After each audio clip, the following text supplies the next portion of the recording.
Hello there, and welcome back to Edge of Empire.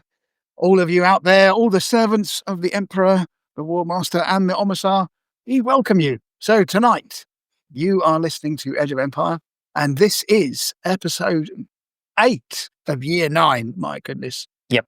And we are still going strong. I'm Graham, and tonight I am joined by some bizarre symbiotic relationship. But Yep. I'm joined by Mr. Michael Bottrell. Say hello, Hello. to the crowd. And unfortunately, our normal comrade in arms, Chris, is unable to make it. So you just got the two of us to bounce around like the OG back in year Yes. one. And no matter what you hear in the coming days, Chris acted in self-defense. That's exactly the reason why.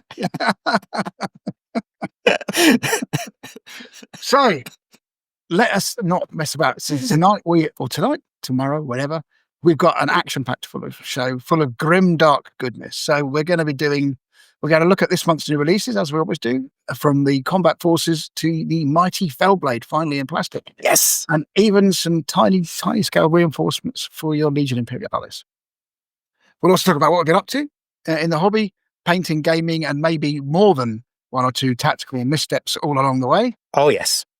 Thirdly, we'll be looking at the State of the Union, so everything kind of heresy and heresy adjacent in the wider gaming world, and anything else that takes our fancy when it comes to talking about random stuff.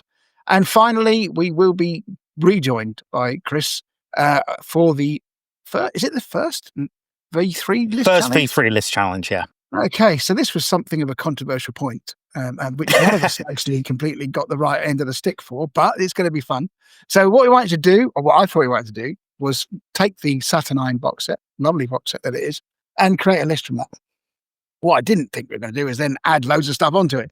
So we've had some hurried revisions of this, and I think we're going to try and keep so the Saturnine box set for the list challenge.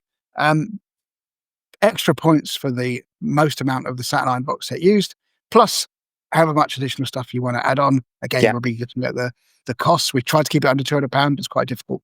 Mm-hmm. But I think Mr. B, the skinflint that he is, has managed to his usual ability to extract the cheapest prices for stuff anywhere. May have come to the fore on this one. So grab your dice, grab your brushes, and prepare for another deep dive into the Age of Darkness. So let's get started.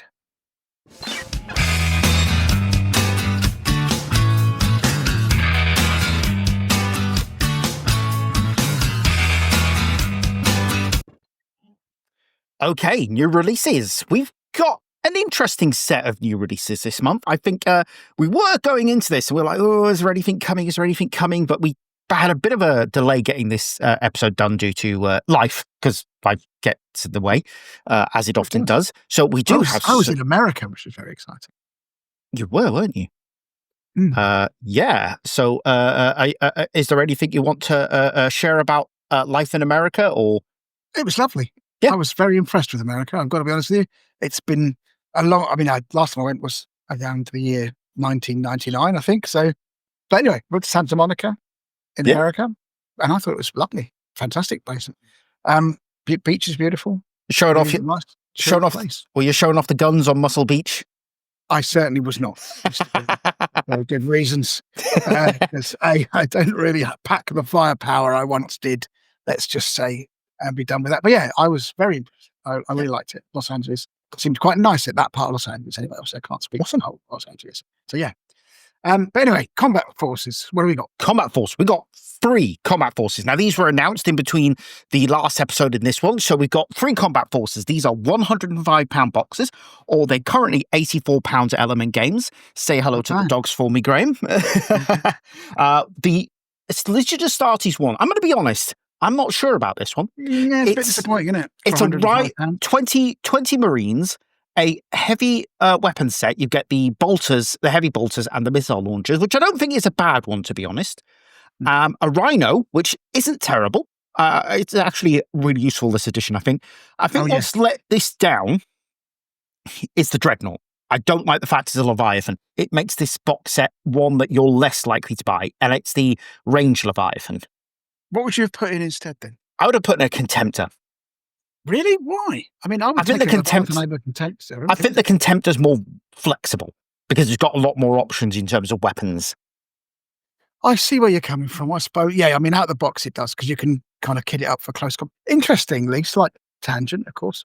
Mhm. I was thinking about dreadnoughts the other day. Apart from the Leviathan, which I think does have a rule, there's no point putting 2 close combat weapons on a dreadnought anymore. Nope, because you 'Cause don't get extra. any Nope. extra attacks for it. So all dreadnoughts should have 1 close combat weapon and 1 gun or 2 guns. I don't know if 2 I've close got. combat weapons I makes don't know no if I've. sense. Yeah, I don't know if I've got any with 2 close combat. I have many because that's what you used to do, right? You wanted 2 I, those lovely lavish power fists to go I- wading in there. I always liked a ranged weapon to complement, but I mean, dreadnoughts aren't all that now. To be fair, I mean they're still No. pretty good, but Oh, their yeah. ballistic skill's gone down. uh-huh. I was trying to find things with ballistic skill 5. It's not easy. No, there's not a lot. There aren't many that are hitting on 2s these days. which They've toned a lot down. They really have. We'll come on to Yeah, that later. yeah. But I mean, in terms of the weapons on the Leviathan, they're pretty good. That melter cannon is pretty handy, and the storm cannon's not terrible. So Yeah, and the I think grab it's weapon okay. isn't dreadful. the grab, yeah, I haven't actually looked into the grab weapons too much. The Rhino, like you said, super useful in this edition. I mean, Yeah. you know, one thing that I have figured out in this edition is you have to be on those objectives turn 1. Get there as quick scoring as, on turn 1. get there as quick as possible. No, I mean sometimes the secondaries might put it off, but I don't think they're quite at the point, like at 40k, for example, where you may not achieve all the primaries, but you can still win the secondaries. Yeah, the primaries are very important. But yeah, I mean, I suppose how much would that lot all be? So the Rhinos, what, 35? I did work it out. I've got it here at the bottom. The Legionis Astartes one, if you were to buy this at today's prices, remembering prices are about to go up slightly for some stuff, this will be £166.50. So you are saving £51 there. It's not bad. I mean, the heavy weapon set, like you say, the missile launchers and the heavy bolters. What is it? What else comes in that set? Is it just the missile launchers and the heavy bolters in that particular set? Oh, doesn't have. I thought they always came in 3s. Like, no, this was the one set that is only 2. But to be fair, I reckon, and this is just me, because I think that missile launchers are looking very good this edition. I think they are. All right. Wait a minute. Let's put the money where your mouth is. I'm not saying they are the best. That meme where there's the bloke on the thing with the placard saying something, prove me wrong or convince me otherwise. Let's have a little look see at the missile launchers, because before I say they're terrible, I should probably look them up myself. I don't think they're like the be all and end all. They've not had the big glow up like the autocannons have, but I think that they're not bad. I think that they're a decent. I mean, they're still pretty much the same as they were. I mean, they are slightly better actually. I suppose the problem is it's the AP3-ness of them, isn't it? Well, yeah. Crack missiles. I mean, 40. All of these are 48-inch range, and you got the flak missiles as well. You get all of them for you don't have to buy them as an upgrade. If you buy a missile launcher, you get frag, which is 48 fire, 1 shot, range strength 4, strength 6, damage 1, heavy range strength and a 3-inch blast. So pretty much like it used to be. But that would go to strength 5. Yeah, so pretty much if you don't move. The crack missile, same again. What's it? Fire protocols? I think they could know. What's that FP stand for? FP is firepower. Firepower. There we go. So you get an extra shot. Range strength 8, AP3, damage 1, heavy D. The problem now, of course, is that there's no instant death. Nope. So whereas before strength 8, you're thinking, well, 10 missiles into a Terminator squad with 2 wounds each. I only need, 5. If there's 5 Terminators, I only need one of them to roll a 1 I've killed one. I think what I mean is that I think these can threaten both infantry and vehicles. I think they're a decent all-rounder. That's just me, but I'm not exactly a tactical genius, so. Well, I mean, who is? You're not wrong, I suppose. Strength 8. The only problem is, of course, armor 14 is going to be you're only going to, and they haven't got armor bane, so the best you're going to do is, get them to be status effective, which is no bad thing, by the way. Uh-huh. But yeah, flak missiles does give you some skyfire. And I haven't actually seen anybody use flyers again.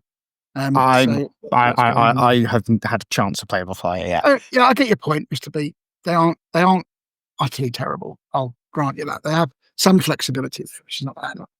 Okay. Cool. I think they're not a bad choice. Anyway, right, moving on. Second combat force is the Solar Auxilia. And this is, of the 3 combat forces, I think this is one of the best. Again, £105, £84 at Element Games right now. You get 20 Las Riflemen, a 5-man command section, 2 of the, what do you call them? The scout, they are the Hermes Sentinels. Now, these have 2 configurations. One, which is the slightly heavier armed Velataris version, and these are the slightly scout versions, which are normal guys, and a Lehman Russ, a strike Lehman Russ. So that is a combined value of £158.25. So you are saving a little less compared to the Space Marines. It's not a bad. I mean, is that enough? I'm just trying to think if that is. If you bought that, would that be an allied force? But I don't know. Absolutely. This is an allied force right here. You have a troop. You have a HQ. You have a tank. You've got a scout section there, or an elite. Yeah, let me just have a quick. Again, this is just partly for how it would fit in. I'm going to admit I haven't got the. I'm just having a look at what the man looks up thing in book again, which I'm becoming quite adept at in this edition. It must be said. Trying to we are. Where yes, is. We all are in the backside. But let me have a quick look at what the. Let's go to the wrong page for this one. Here we go. So an allied detachment, you can have 2 command sections and 4 troop sections. So you couldn't. But you can then take an auxiliary detachments. That's true. So again, people out there are going to be shouting. In the allied detachment, it's got the iron halo, right? So it's got a prime. So that's a prime advantage. You can take the logistical benefit to say take a Hermes for a scout, and then you could take a armored section to get Lehman Russ in there as your auxiliary detachment. I mean, this is probably something that is a wider discussion. I'm not entirely sure how allies work now. So, for example, could I just pull in? Would it like previously in the ally when you built your list? And I'm sure I'm not alone in this. Your allied detachment had, you could have HQ, and basically, I think you can have one of everything. It's basically your allied detachment is you're essentially the Crusade detachment, the primary detachment for the allies is that allied detachment, and then for every HQ slot that they have, you can then take auxiliary detachments. So it's not like auxiliary detachments from that. Yeah, but then they would be solar auxiliary detachments. Yeah. Right. Very good. Okay, that does make a bit more sense now. Because I was like, how on earth does that work? But yeah, good to know. Very cool. Okay. And of course, Solar Auxilia have their own detachments as well. They do. So you could take them as the auxiliary detachments. Because, for example, they've got a tank detachment, which is only 3 tanks.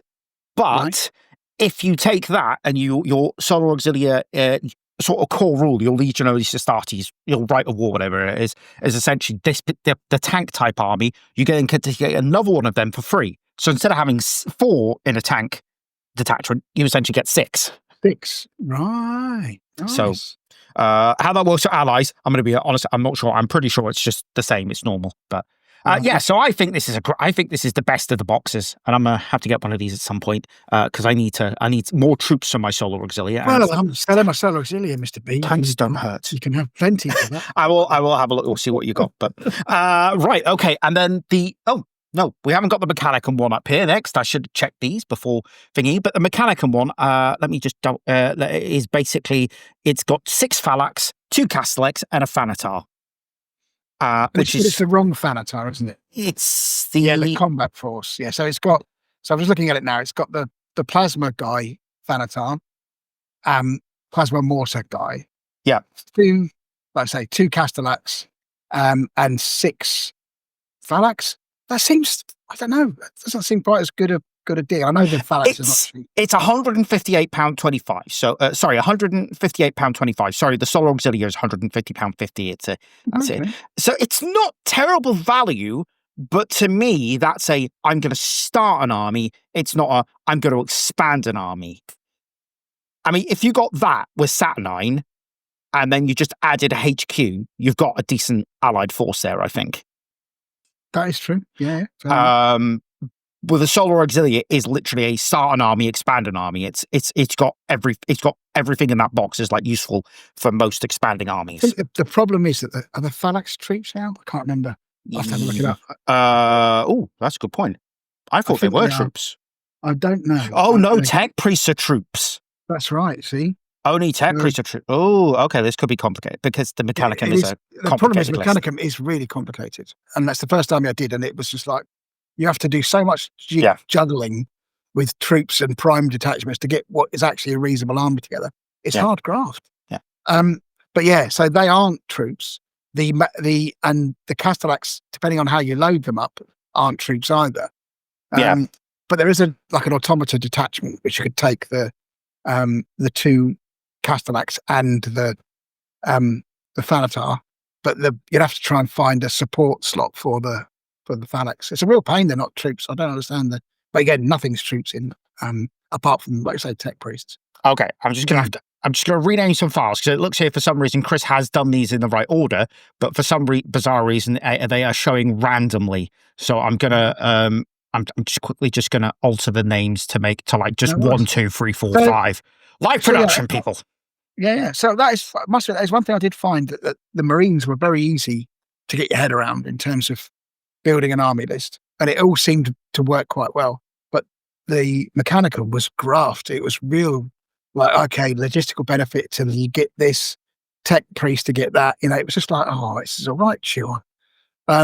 So I did find it quite tricky, and again, it's not for the faint of heart to try and work out how to do Mechanicum list, I would say, but yeah. And actually, I've got to be honest with you, in the games that I've played with the Mechanicum, they've generally come off a lot worse. Yeah, I think they've given them a bit of a glow down, if you like. They're particularly against anything with 2+ armor. They've got a lot of good status stuff. I will give them that, but they're the lack of sort of 2 AP2 is really bad. Because at least in Space Marines you can do something about it. Yeah, but there's not a lot of AP2 in the army. Like whereas before the Castellax, even their close combat was AP2. Now I think it's AP3, and there's no way of upgrading it to anything special. So again, they really have toned down the AP2 as well. So just throw Terminators at them and in all sorts of trouble. Yeah. I mean, it's not too bad, but it's a bit more. There we go. There it is. There's the Mechanicum in all their glory. I think the only problem with this, I think it's not bad as I'm starting a Mechanicum army, I'm going to grab this. It has, I think there's everything in there you want in a Mechanicum army. But you would need a tech priest or a Magos. You need a Magos and a tech priest. You need 2 more models to even start this army. Well, you could do it with just a Magos, right? If it was an allied detachment. Yeah, I suppose, yeah. But actually, you probably would want a tech priest, because I think tech priests, they have a special. I'll have to go and get the book in a moment. Because they give the scoring, don't they? They do give they give this comptroller rule, which basically means that if they're with a unit, then it acts like line. So you get +1. I think Magos and Archmagos is a higher value for that as well, but which is a bit weird really, because you don't really want your Magos tearing off down the battlefield. Generally, it's quite a shooty army when I'm at the back. But of course, now you need to move him up with some units so that you get this control. So I think that's why they have the tech priest, though, to make him because he's essentially a expendable. Yeah, but the problem is, if you take the Phalanx, for example, nobody can join them. Yeah, well, they can. You can join them by all means, absolutely, but you can't keep up with them. Is there no equipment that a tech priest or Magos can take? So whereas before the Magos could take the same jump pack as a Phalanx and, whiz around the battlefield, doesn't exist. So I'm guessing it's not even in the legacies either. There is no way, to the best of my knowledge, to get a Magos or a tech priest for that matter to accompany some Phalanx. And the Phalanx aren't scoring because they're not line. Well, they are scoring. They just don't score. They score 1, but they're not a support unit or anything. But that's all they can only score 1 thing, which I suppose is fair, because if you think about it, Assault Marines, for example, they're all Vanguard, but they're not even that. So it's a bit of a weird. I am surprised they don't have Vanguard. Is there anything with Vanguard in the army? The only thing that I've found with Vanguard, I think, is the Decimator. Hmm. And the what's it called? The Khitan, and maybe some of the other things, but I don't think, and maybe the the close combat Castellax. Oh yeah. Yes. Yeah. Artifax, is it the other one? No, I can't remember his name. Anyway, I think he's got Vanguard as well. But I thought you meant the other type of Castellax, because there's two types of Castellax, isn't there? No, the other type of Castellax just has more bolt cannons. I think that doesn't have anything special, but it's the other one. I can't remember what it's called. It hasn't got any shooting weapons to speak of, but it's got. Yeah, I think I know what you mean. The Artilax or Domitar. Domitar, might be Domitar actually. Yeah, the Artilax was the one with the jump pack, I think. Oh yeah. I don't think they have that in the game anymore. It might be a Legends unit. Might be on Legacies, but yeah. Yeah. So yeah. Legends. Anyway, okay, right. We got it. Yeah. So moving on to the Mark II Assault Squad and the Fellblade Super Heavy Tank. So the Mark II Assault Squad, £44.50 or £35.60 from Element Games. This is, I like this. I like the look of this. I like this squad as well. The only thing I don't like is the fact that it's just chain axes, and it's the only place to get chain axes. So if you want chain axes for a despoiler squad, you've got to buy an assault squad, then a melee weapon set. Give the melee weapon. But then again, it's convoluted. But there isn't really much. There isn't much between chain axes and chain swords, though, is there? Yeah. And again, for Sons of Horus, perfect, because Reavers love chain axes, and also for World Eaters. Yeah, they look a lot more brutal than the Mark VI. I like them. I like the shield. It's got that sort of like the round shield with the cutout. I really like these. I mean, this is a great way to get cheap Reavers in your army if you're playing Sons of Horus, for example. Yeah. Well, Assault Reavers, which I think are still a legacy unit, I hope. Yeah, they're in the legacies. Yeah. So that's pretty cool. But yeah, like you say, it would be. I don't think that there aren't. Did I not have chain axes in the melee weapons section? Nope, no chain axes. Flipping it. This is the only place to get chain axes and the new heavy chain axe.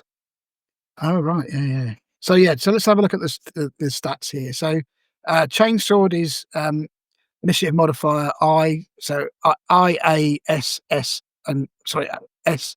AP5 damage 1, shred 6+. So a 6, it does an extra wound. Mm-hmm. The chain axe is initiative modifier -1. Well, that is a pain, but it's got a +1 strength. Otherwise, it's exactly the same. So yeah, you're going to probably actually chain axes have taken a proper hit there, haven't they? I mean, they used to be great. Shred, AP4. What's the heavy chain axe like? Heavy chain axe is initiative modifier -2. Same number of attacks, strength +3, AP4, damage 1, shred. So not amazing, to be honest with you. Chain weapons all round. I mean, to be honest with you, I would probably now take a chainsword over a chain axe, just because, you may be wounding on 3s, but you're going to die before you get a chance to hit back if they've got a power sword, for example. So that is one to think about. But interesting stuff. Okay. It is. Okay. So I think these are, I have slight diversion. We had a tabletop sale up here yesterday on the Sunday at Garden Raiders, which was very good. And so I thought, okay, it's time. I was getting to the point where my room was literally struggling to store stuff. So I thought, I've got to get rid of some of these things. I just don't need it, boss. But what I did do is sort of do a little bit of an audit of all the things that I've got, and realised I've got a lot more than I thought I had sitting around that I haven't built yet. So I'm not going to buy these, not because I don't want to buy them, but because I just need to build all this other stuff first and get it painted. So yeah, I know that feeling. You're worse than me, but I think you've managed to somehow find a sort of secret portal or something to store all your stuff in. Yeah, it's my in-laws' attic. Yeah, exactly.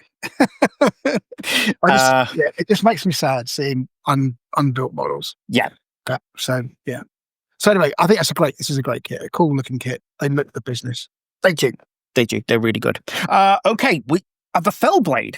£125. I was pleasantly surprised it was only It's not 125. bad, I is thought it? it was going to be. 125. I thought it was going to be more. So you can pick that up for £100 exactly right now at Element Games. And yeah, this is beautiful. I haven't seen In the Flesh yet because it doesn't come physically out until this coming Saturday, but it looks so nice. Apparently the doors fit the resin rhino doors because they changed them from because the old one had the old style. I say old style, the newer style Mars pattern rhino doors. Yeah, those. Yeah, it's really nice. Definitely would like to get myself one of these. Badly painted. Sorry, it's just it's. Oh, sorry. I can't. I'm just going to take off the slide so we can see Graham show. Oh, yes, beautiful. Oh, Beautiful. I would say, my God, how badly painted is this? But it's. I say this is the other thing that I found was looking at back through your old armies. You're like, God, they are so badly painted. Yeah, I've got to do something about this. It makes me sad looking at it now. I've come to the what do you call it? The Ultramarines. I've come back to them, and yes, some of them are like, oh my God, I can't believe how badly I painted these. We've got some more options in terms of weapons with it. For example, you can change you've got the sponsored weapons, whereas before you just got the las cannons in the kit. You now get the laser destroyers in the kit. Although to be fair, laser destroyers they're the same things on the rapiers. Right. Aren't they? The laser destroyers? Yeah, they are, yeah. I'm just trying to think whether you would look at them and go, are they... I've just used the las cannon. I've just said, right, my las cannon is the laser destroyer if I've ever wanted to use it. So, because that's basically what it is. You've also got heavy bolters, which I haven't seen anyone or any of the review sites build the heavy bolters yet, because apparently they're a bit badly modeled.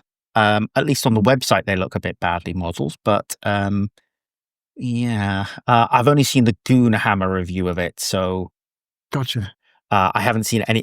They haven't built the controversial, I'll put it, heavy bolters. Let's have a quick look at the Fellblade stats. I found a thing of the sprue there. Yeah, okay. So the magazine basically goes through the body of the other heavy bolter. So okay, I can. At this point, we have some technical difficulties. It seems that we had a computer crash. We're not sure on which end. Probably my end, but it appears that we lost a bit of discussion on the new releases. So we will pick up this next month and just quickly cover those. So apologies in advance for those of you who are excited to hear about our thoughts on Legions Imperialis Vindicators.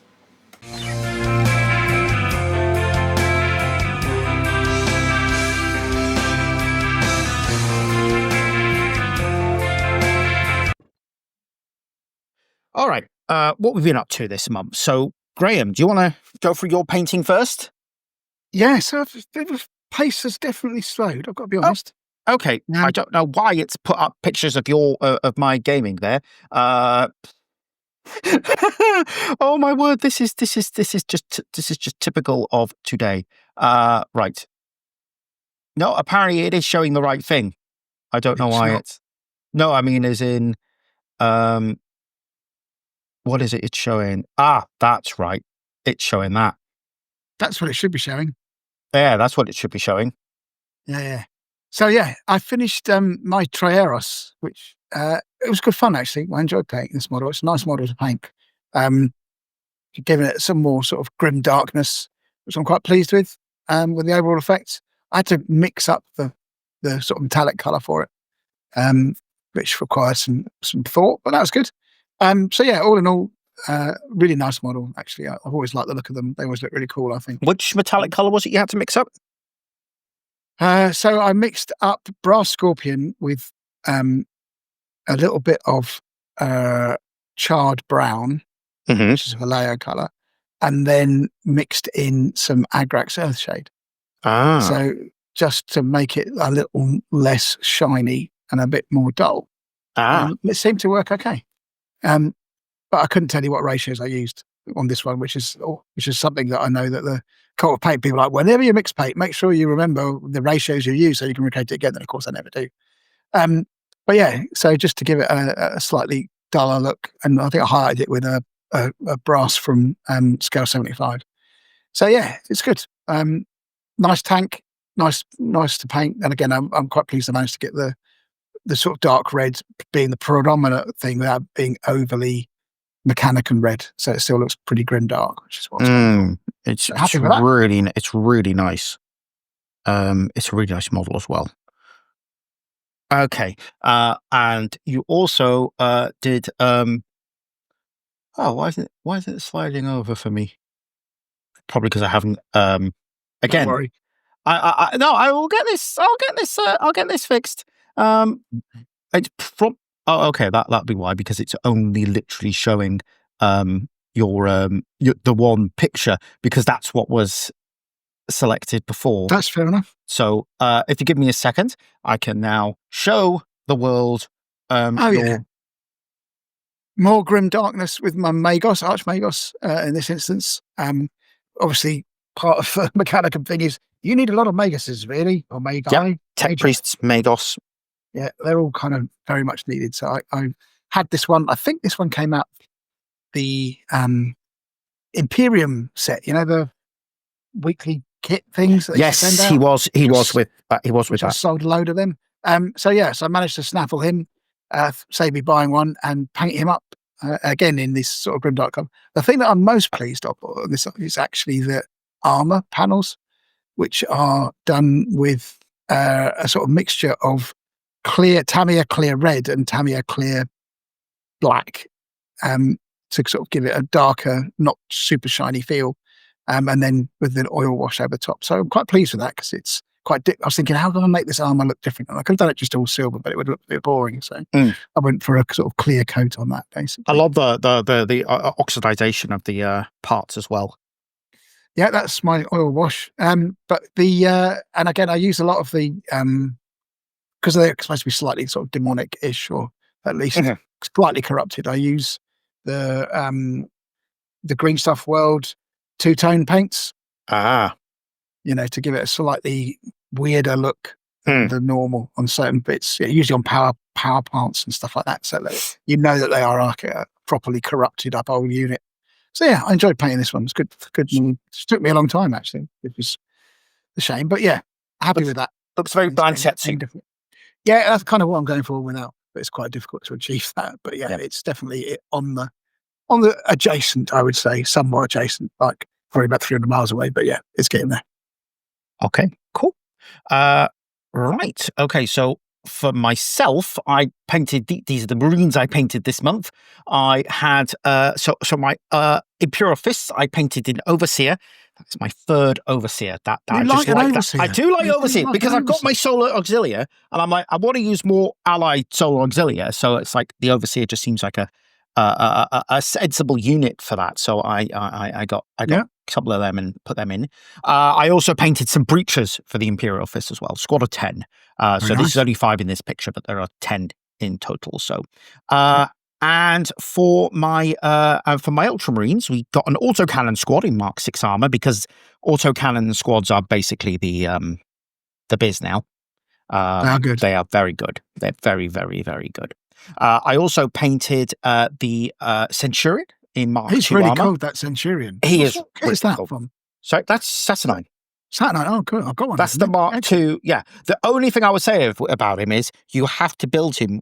If you're having the cape, you basically have to put the cape and you have to build him as one. There's very little way to make this sub assemblies that you are then going to put together, because it's just the way the things come together. But if you do want to leave the cape off, which for some legions would be good, I would say you do need to change the shoulder pads, but Mark II shoulder pads shouldn't be too hard to come by. Yeah, he looks really cool. He's a really cool model. And those arms are very... I've seen a lot of people do a lot of conversions with this guy. Simple arm swap, shoulder pads. He's very flexible. Very flexible. Love this model. I also did a Praevian for my Ultramarines as well. I printed this one off. Someone had sort of made a version on one of the websites. I bought this a couple of STLs actually. This librarian is 3D printed as well. So Gotcha. so I did a librarian and a Pravian. So be able to take some of my mechanic and beasties as well, and maybe some psychic powers, but we'll see. And finally, a Augur command and control squad. This is sort of a mixture of 3D printed parts, some bits of the bits box, and sort of just trying to, because this is an interesting squad from the new journal, where basically they let you sort of they potentially get a reaction for free on an intelligence test for a unit within 18 inches. Nice. I mean, Ultramarines already get 4 reactions.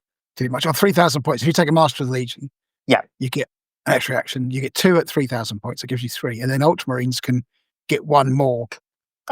Basically, make one of those reactions cost nothing, and if you had that, it'd be 5 reactions, which would be quite significant. And I'm and this is on an intelligence test, so I'm sort of looking at them and I'm thinking, okay, what if I put them with a Master of Signals, because they'll do and the Master of Signals could also give the unit line and vanguard. So you've got, I think that would be an interesting it's a good combo. I mean, you could also use a Forge Lord or a Tech Priest, because they can take a Cyber Familiar, which gives you +2 to intelligence. That is true. Oh, plus the Centurion's got a Cyber Familiar in that one. But it's definitely an interesting unit, and I think that it's I like the idea of building it from the Rapier squad, but I kind of wanted to play around with some parts and build this squad as well. So nice. It's very good. I'm quite happy with that. I also built some, finished up some Questoris, some Knights of the Questoris army, basically some Armiger Helverins. I got 4 painted in total. There's only 3 on here. Painted them up in 2 batches, and that's gives me 5 Helverins now. Very good. I've got 4 to paint, 4 to build. I found the other day. Yeah. 2. Like, why haven't I done these? But so I got these in the last edition when you basically needed them. Had to have them, and now maybe they're great, maybe they're not, but I don't know. But I've got them now, so that was that. Yeah. Okay, what about games? Have you been? I've got some photos from a. Should we talk about First Blood first of all? Let's do that first, because I've got. Where is it? Gaming First Blood. There we go. They've got some photos from the day there. So I got to play like basically a game, but two halves of a game basically. Because we ended up with odd numbers, so I sort of just hung out, answering rules and How long ago was this? My memory is shot to pieces. It was at the end of August. Right, goodness me! So it was like a month ago, basically. I mean, I played half a game. I played half a game against. Was it? Oh God, who has the Custodes again? I forget the name. Adam, yes, Adam's Custodes. Oh my word, Custodes. I mean, come on, they are absolutely nuts. The Hawkmen squad, I can't remember what they're called again. Oh my word, they moved right across the board. I was on a objective in my home, basically in my deployment zone. Yeah. He moved right across the board, assaulted me, got into combat without a charge or Overwatch or anything.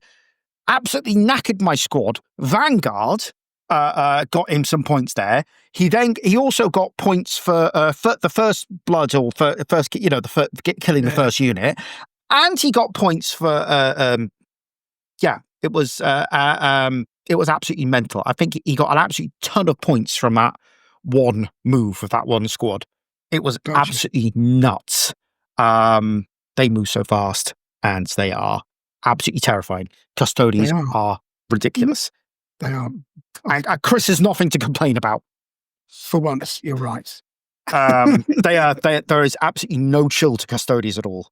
They're hard to kill. I've got a picture there. My Centurion, I've got a bottom left, a Centurion with a power sword and a disintegrator pistol was with a squad of Seekers, and that Dreadnought just came from flipping nowhere and absolutely destroyed all of my Seekers and left him, and he gets squashed next. Right.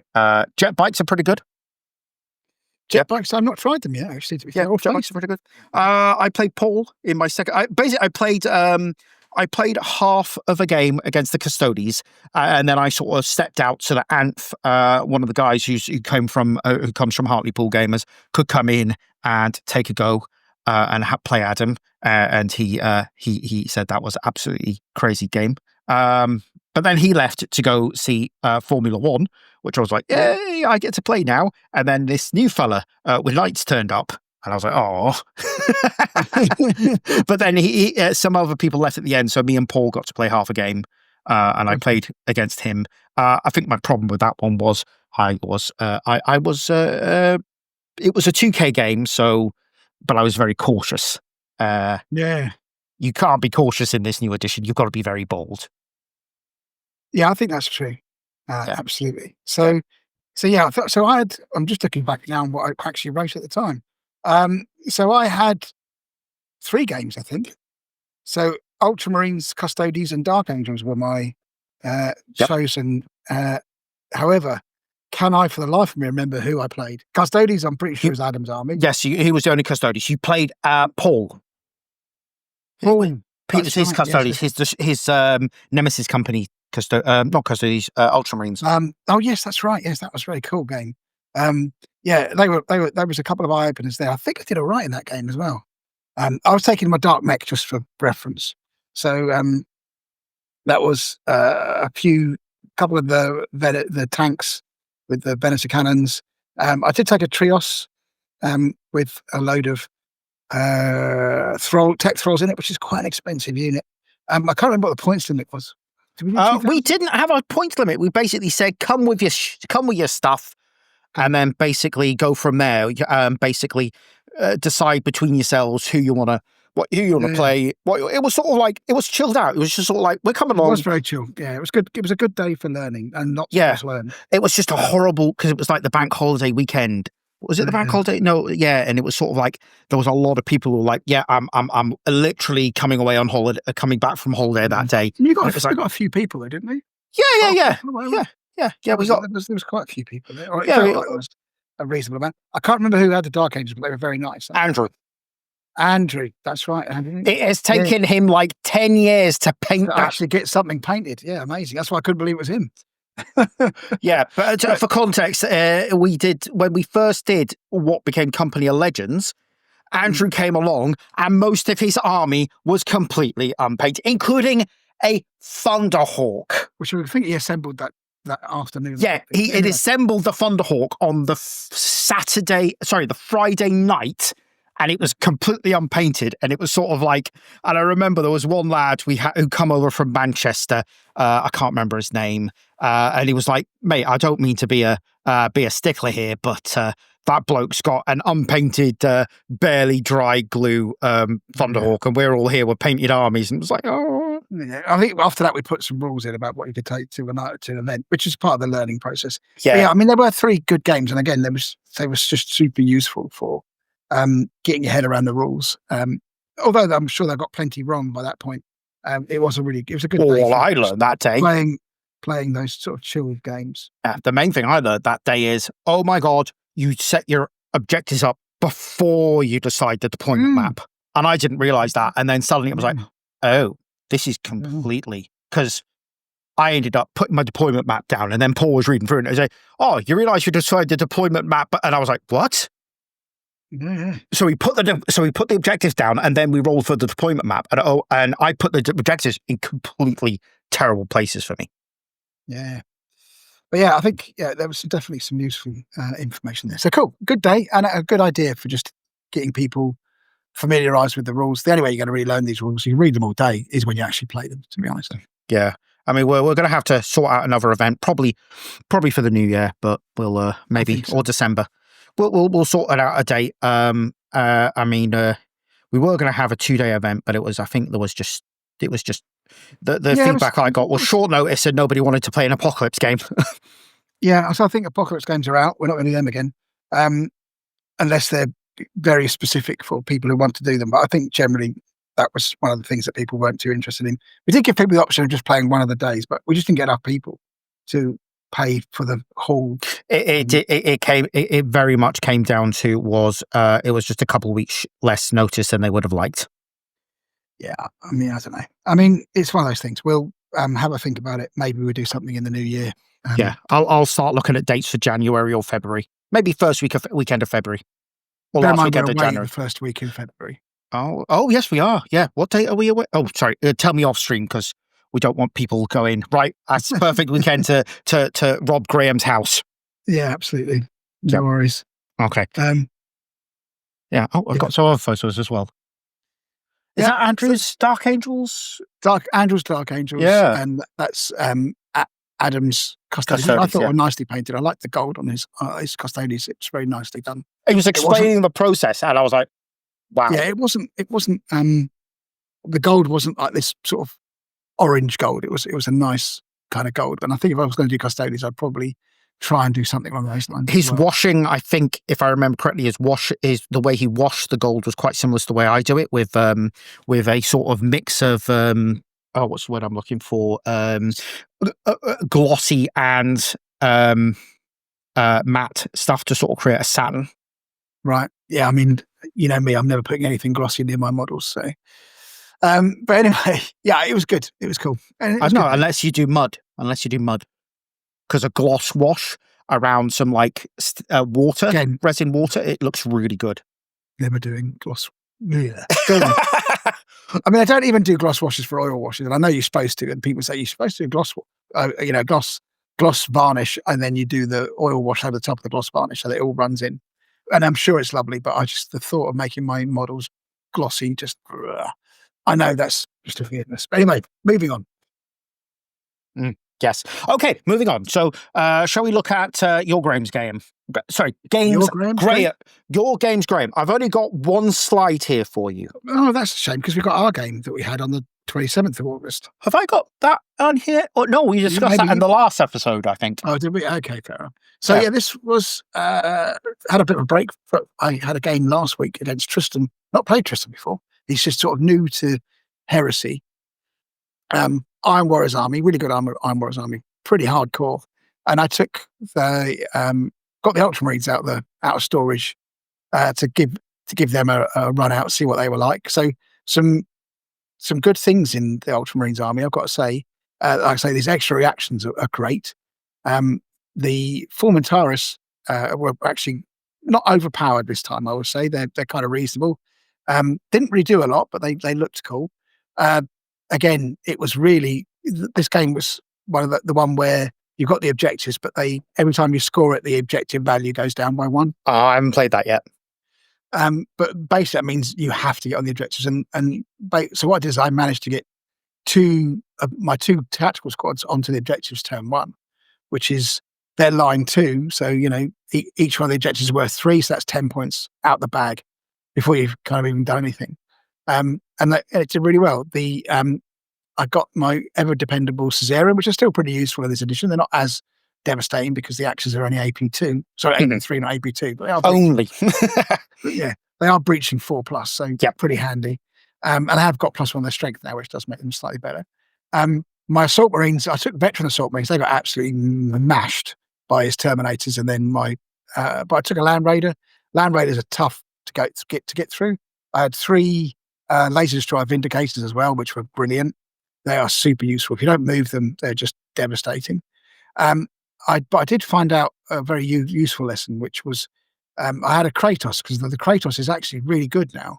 Mm-hmm. Much better than it was last edition. Points have been adjusted to a sensible level.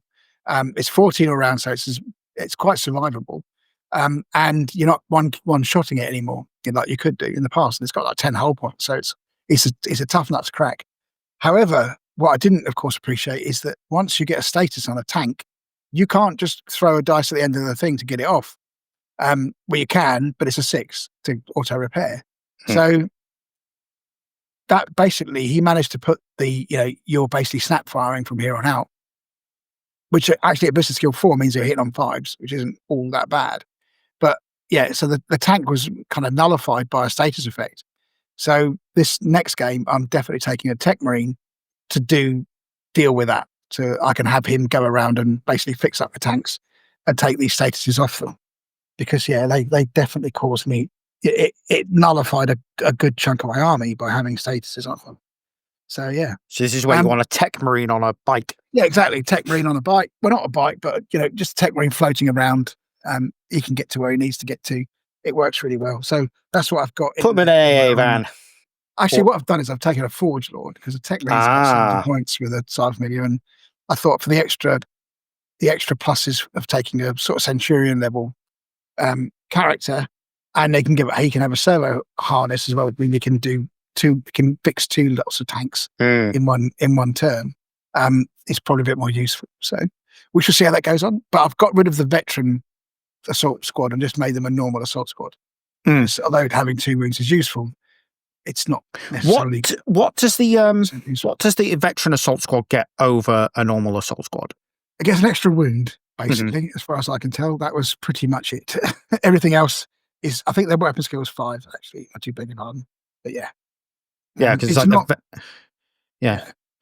because the veteran tactical squad get to take disintegrator rifles, and the veteran breachers get to take Volkites, and the veteran heavies get to take disintegrator heavy weapons. Yeah, gotcha. So, I think I had also the other great squad, a really great, brilliant squad. I mean, overpowered squad, I think, is the Seekers.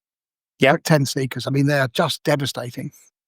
2 shots with the breaching 4+, really tough to get through.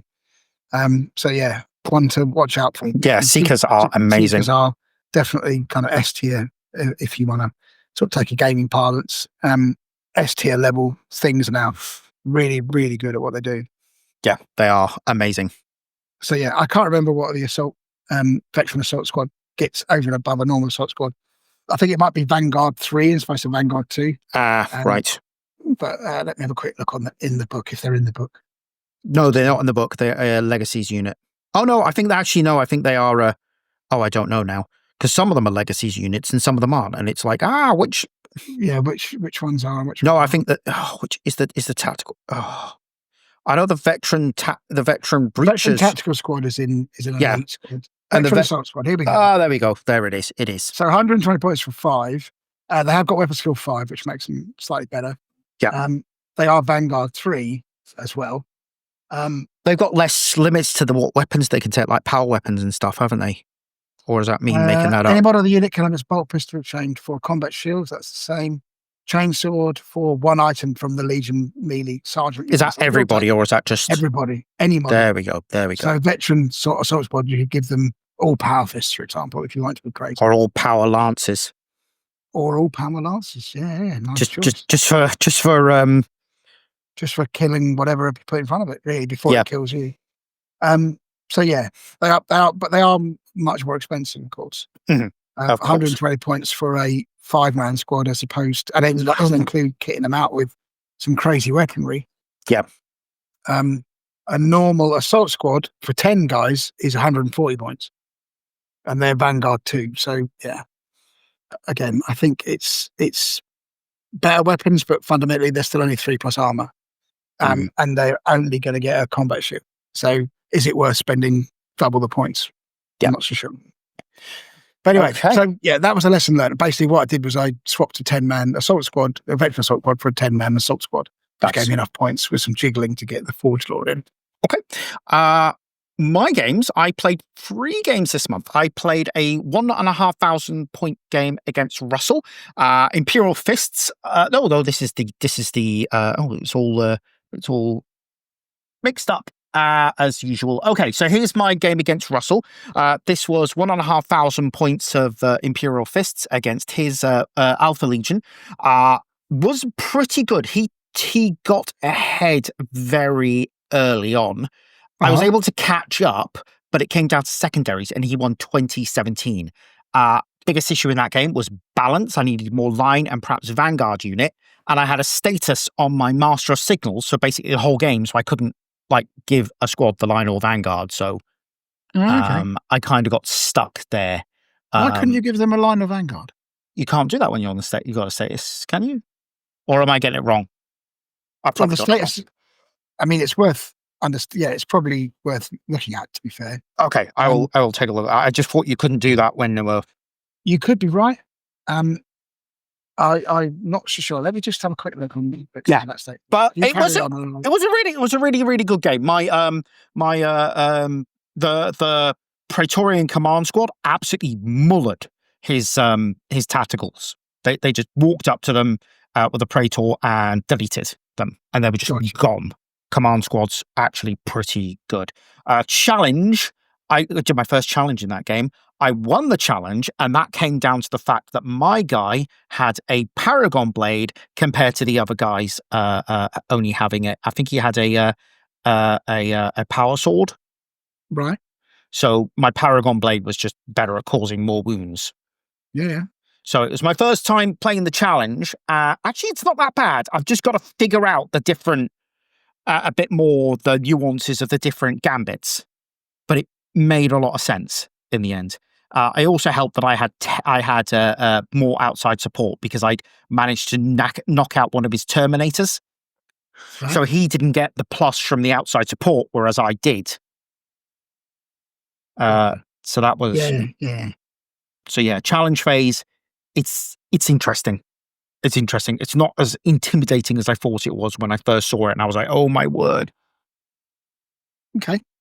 But it's like a little Pokemon or Magic the Gathering type of thing, you know? It's like playing your cards and seeing what I mean, I think there was things like I found out that you can disengage in a challenge. Yes. It's not like the other challenge in the combat, for example. At the end of the combat, you could just run away.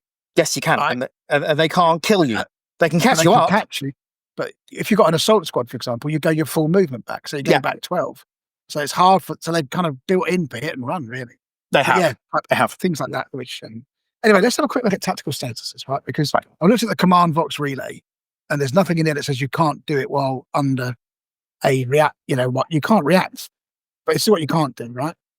Effective by statuses makes charges always count that charge as a sword. So if they've got any status on them at all, always the sword to charge. I didn't know that, so that's good to know. A unit that includes any models with statuses that is locked in combat makes its attacks as normal, but all models in the unit must set their combat initiative to 1, regardless of the model's initiative characteristic as well. So actually just chucking any old status on a unit, it doesn't matter. There's still initiative 1 by the looks of things. Affected by status is in addition to the status effect. A unit because models affected by status cannot hold, claim, or contest an objective. Tactical status never gain the benefit from being stationary, even if the models of the unit do not or are unable to move. So again, those sort of heavy D weapons, if they've got a status, not so good. Vehicles, unit models of status that are the same status suffers no additional effect. So yeah, basically, there's nothing to stop. Okay, so I could have won that game if I just put on a Vanguard and line now and then. Yeah. I had a rotor cannon squad in that game, and causing the statuses is very tasty with those rotor cannons. I like them in the last edition for pinning. In this edition, for this, they're very good.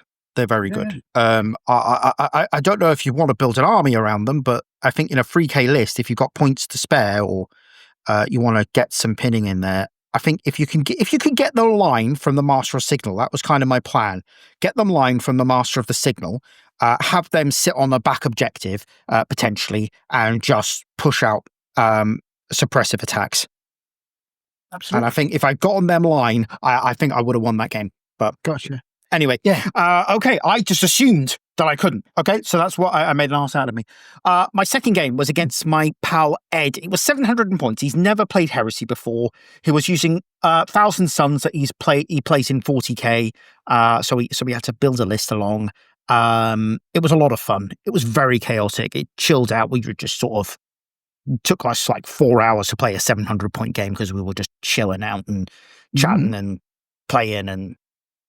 Yeah, it was good. It was good. It was a really good game. And we were just sort of looking after the other people who were in the club that night because we were playing our combat patrol league as well. So we were just sort of helping with rules queries and stuff. It was really good. I had a plasma cannon on my Contemptor, and it missed 3 times and killed more of my tactical squad because they were quite near it than Ed managed to. So If you can see on the photo on the right there, there's a tactical squad to the left.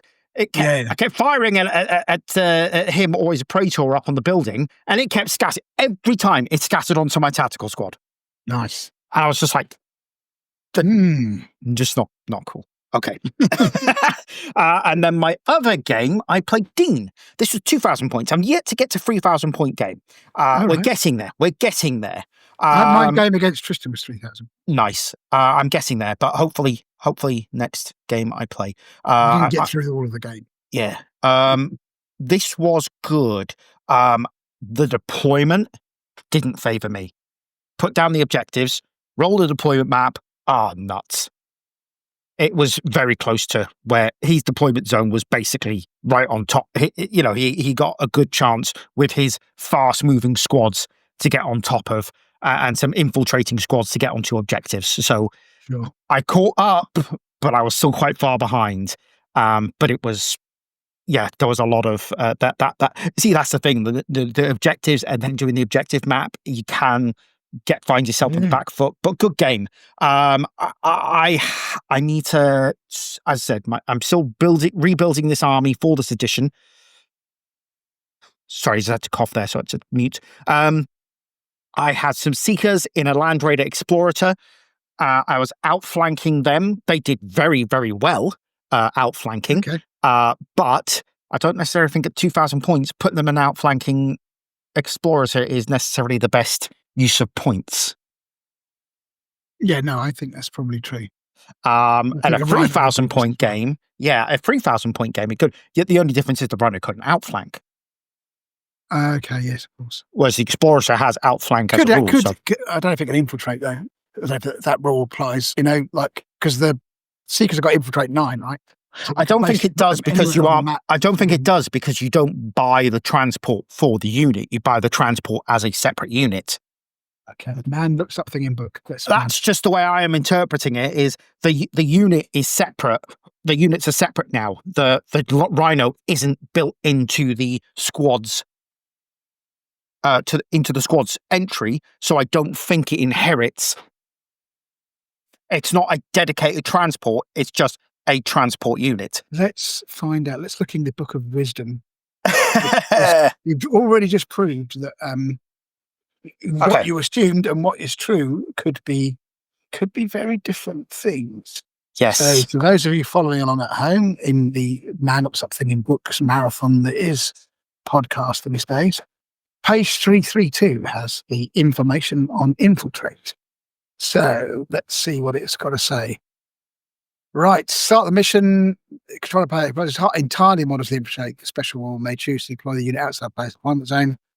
Anywhere that is either in the controlling player's deployment zone or outside the player's deployment zone, and at least number of inches equal to the highest value.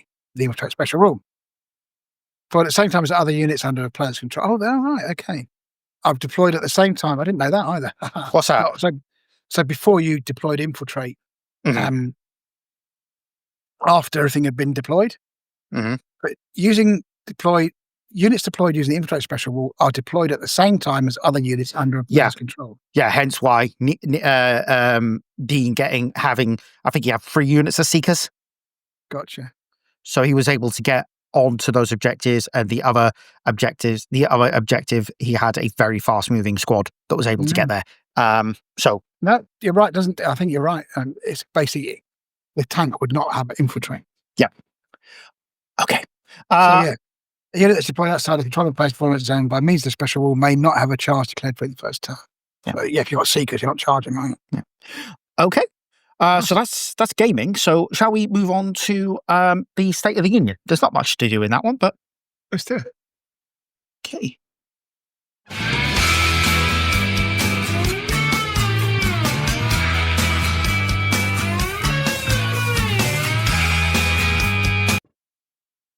Okay, so State of the Union. Obviously, I've had to readjust all the things because Chris isn't here. But do you want to take a run through the first entry? So, once again, we're taking a foray into the multimedia world of Age of Empire by informing you all that Dawn of War Definitive Edition came out last month. And Michael thinks that it's a lot of players might have been their sort of gateway drug, effectively, into the world of Warhammer. I can vaguely remember playing this when it first came out. Mhm. I haven't played it since. The only thing I remember about it is what the Dreadnoughts used, which was even in death, duty never ends, or something along those lines, isn't it? Yeah. So it was, yeah, that was it. Yeah. Even in death, we still serve. Yes, something along those lines. But yeah, it was quite a cool game at the time. I think quite enjoyable. I'm probably, because I've become more of a console player than a PC player, I've not gone back to it. But I think now that I have a PC, maybe I might give it another look again. But I've got so many things to play at the moment. It's almost as bad as my pile of shame. Yeah, my Um, my two playlist is too long. Was this one of your first sort of intros into 40k? I A bit younger than me. it was a oh god, I was playing fantasy from I was 1990, so this was sort of like but I mostly played fantasy, and I think I was starting to get into 40k properly a bit before this came out, but this came out and that sort of accelerated that. So when did it come out? I mean, it's got to be in the 90s, hasn't it? I'm sure it is. Yeah, but then again, we were sort of discussing when did third edition come out, and we were like, "Oh, it's like the late 80s, isn't it?" And it was not. It was very much not. Dawn of War was here we go. It was, oh my word, 2004. That's what I was thinking. Actually, it might be. No, I was into. Well, I was playing it, but I think if I'm remembering it wrong. I was playing it, but I had sort of not stopped playing it. The tabletop games before this. Yeah. Okay. All right. Ironically, I had some Blood Ravens. I started some Blood Ravens about this time. I got some, and I was like, "Hey, these are cool. I'll paint the Blood Ravens." And it's sort of an army I've been playing sort of ever since then. I sort of got back into Warhammer a little bit after this, maybe about the time of Dawn of War 2. Gotcha. It was fourth edition when I got back in, so end of fourth edition. I would have been playing 40k at this point. Yeah, definitely. End of fourth edition, but I got back into it, but it was really good. And they got Dawn of War 4 coming. I have heard, yes. Yes, did you see the gameplay trailer? I did not. Oh, yesterday there was a gameplay trailer. Looks really cool. I did put it in the Discord, but I'll put it in the WhatsApp as well. Okay. Right. Another new book is coming. Okay. So no, this is the wrong one. Have I got? Yeah, there we go. New book. Drop Site Massacre is coming. This is interesting. I thought they'd stopped writing any books around the heresy. The way it was sort of explained to me by one of the authors, and it was at the this was in a chat with Greg as well. So Greg may have a, what was it with Greg? I don't know, but I think he's sort of said the same thing. So I think he's been told the same thing. It might be in the same chat, but the heresy is not as a series is done, but the heresy as a setting is not done. So they can go back in if an author has an idea or they want to sell a set and they want to do a story around it, they will go back in and they will do a novel. And it will sort of take place, but it won't be part of the series, but it will be in the same setting. So it might have same characters and stuff. So it's one-off rather than like a massive story arc. Yeah, like a one-shot.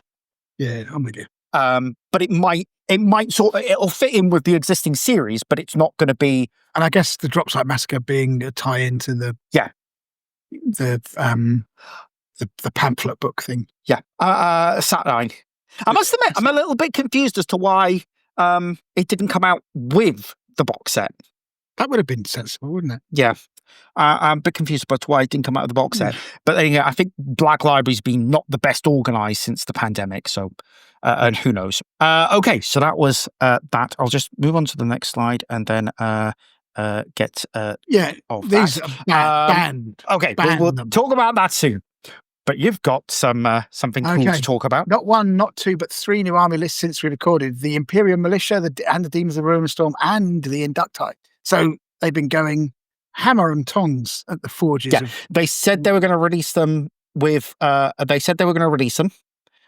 in certain months, and they have been keeping to that very well. Have you looked at any of these? I have had a look at them.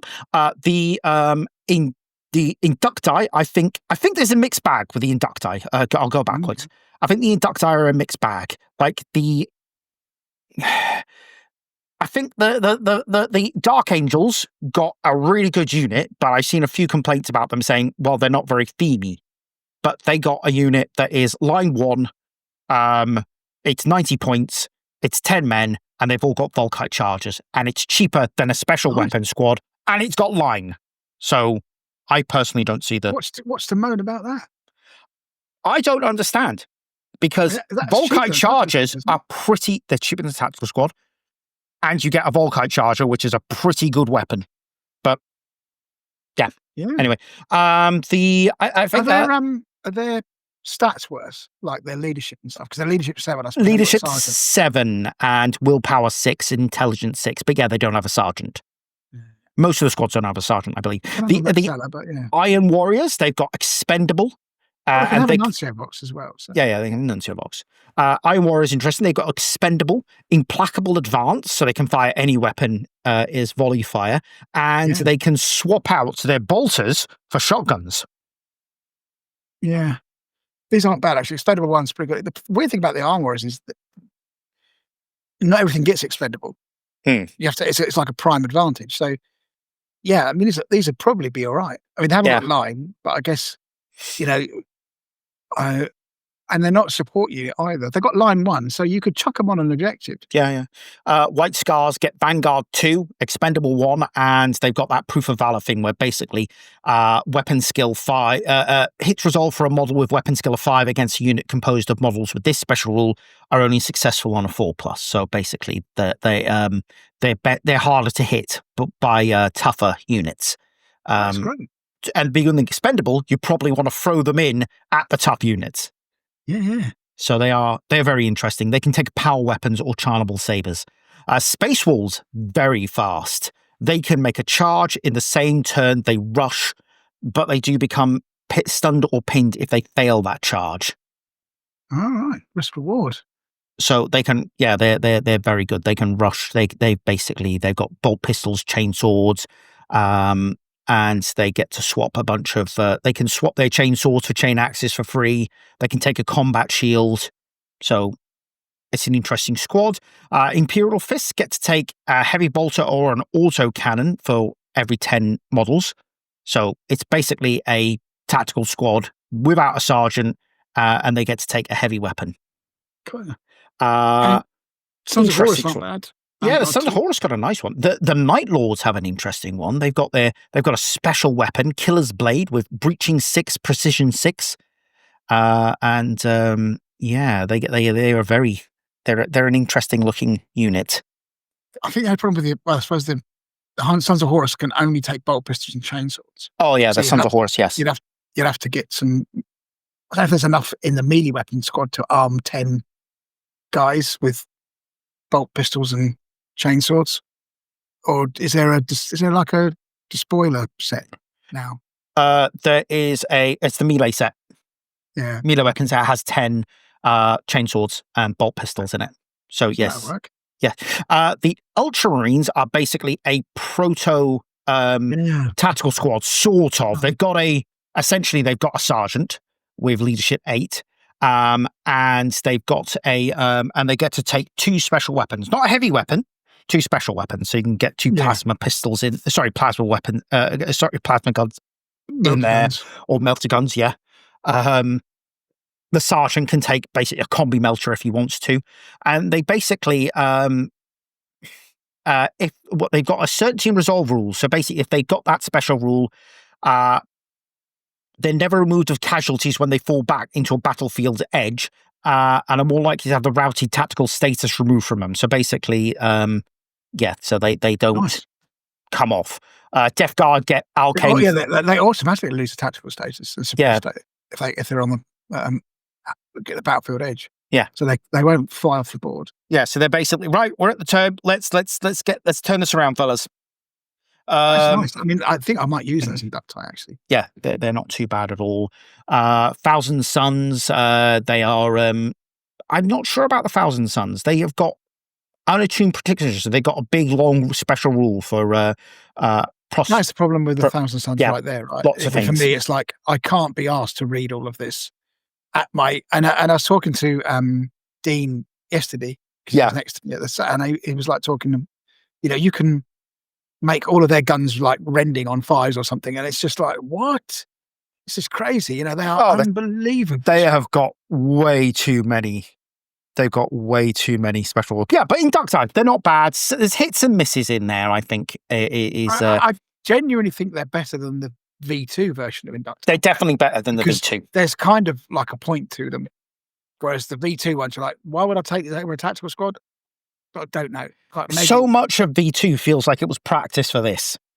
Yeah, whereas these ones, you can think, okay, do I take a tactical squad?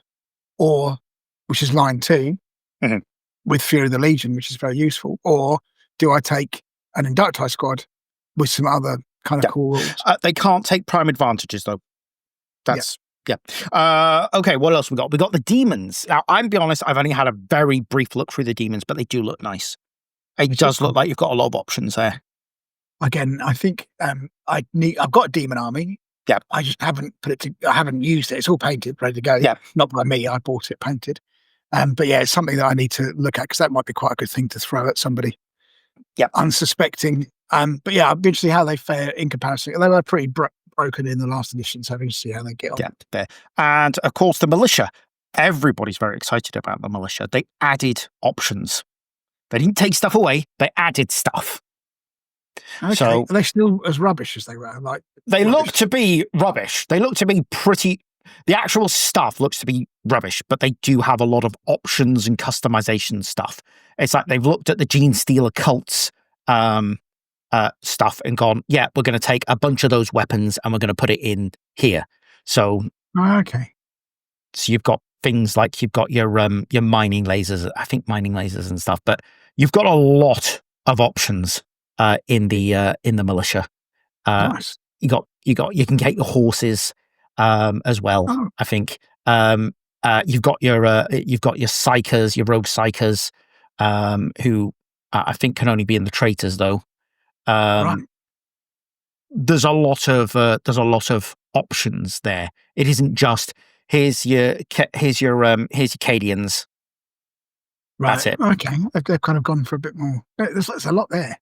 There's a lot in the list for what it is, and you can take a lot. You got the field gun batteries from the they've got the 40K. All of the provinces back as well, which is nice. Yeah, they got a lot of the provinces back. They've got the field batteries have gone to them. They've got the Sentinels. They get the Arvis Lighter. The utility cargo, so they get the cargo 8s and that from Necromunda. Right. Gotcha. There's a lot of stuff in there that they can take, which you can't take in anything else. That might be quite interesting, actually. Yeah, they look like they're going to be very interesting. Cavalry. So I'm looking at the cavalry and I'm thinking, you know what? Bikers. Oh yeah, they used to have bikers, didn't they? Yeah. Imperial Guard. I'm just thinking, doing some conversions on Gene Stealer cult bikers. Nice. Oh yeah. What else are they? The quads. They get quad bikes and trikes as well, which is they've got a lot going for them. It looks like one of the funnest lists. They're still third line Lehman Russes though, and Maltadors. Gotcha. And they only get to take the only one that's in their list is a Baneblade, but you can always just take a Solar Auxilia Baneblade. Yeah, true.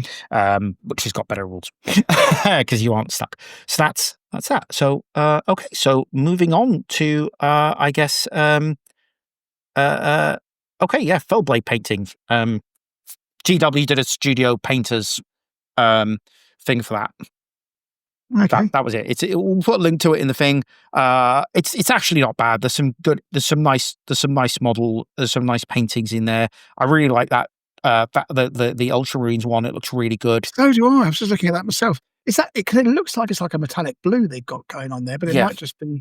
It looks metallic but flat at the same time. If that makes any sense. Yeah, that is beautiful. Actually. Oh, here we go. He actually does say he's got black undercoat, lead belt to spay, highlights the raised parts with runefang steel. And then airbrush Azuraman blue contrast. Okay. Nice. Yeah. All right. Yeah, I can see that.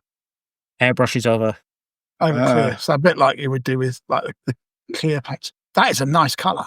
Yeah, it's really nice. Very good. Okay, cool.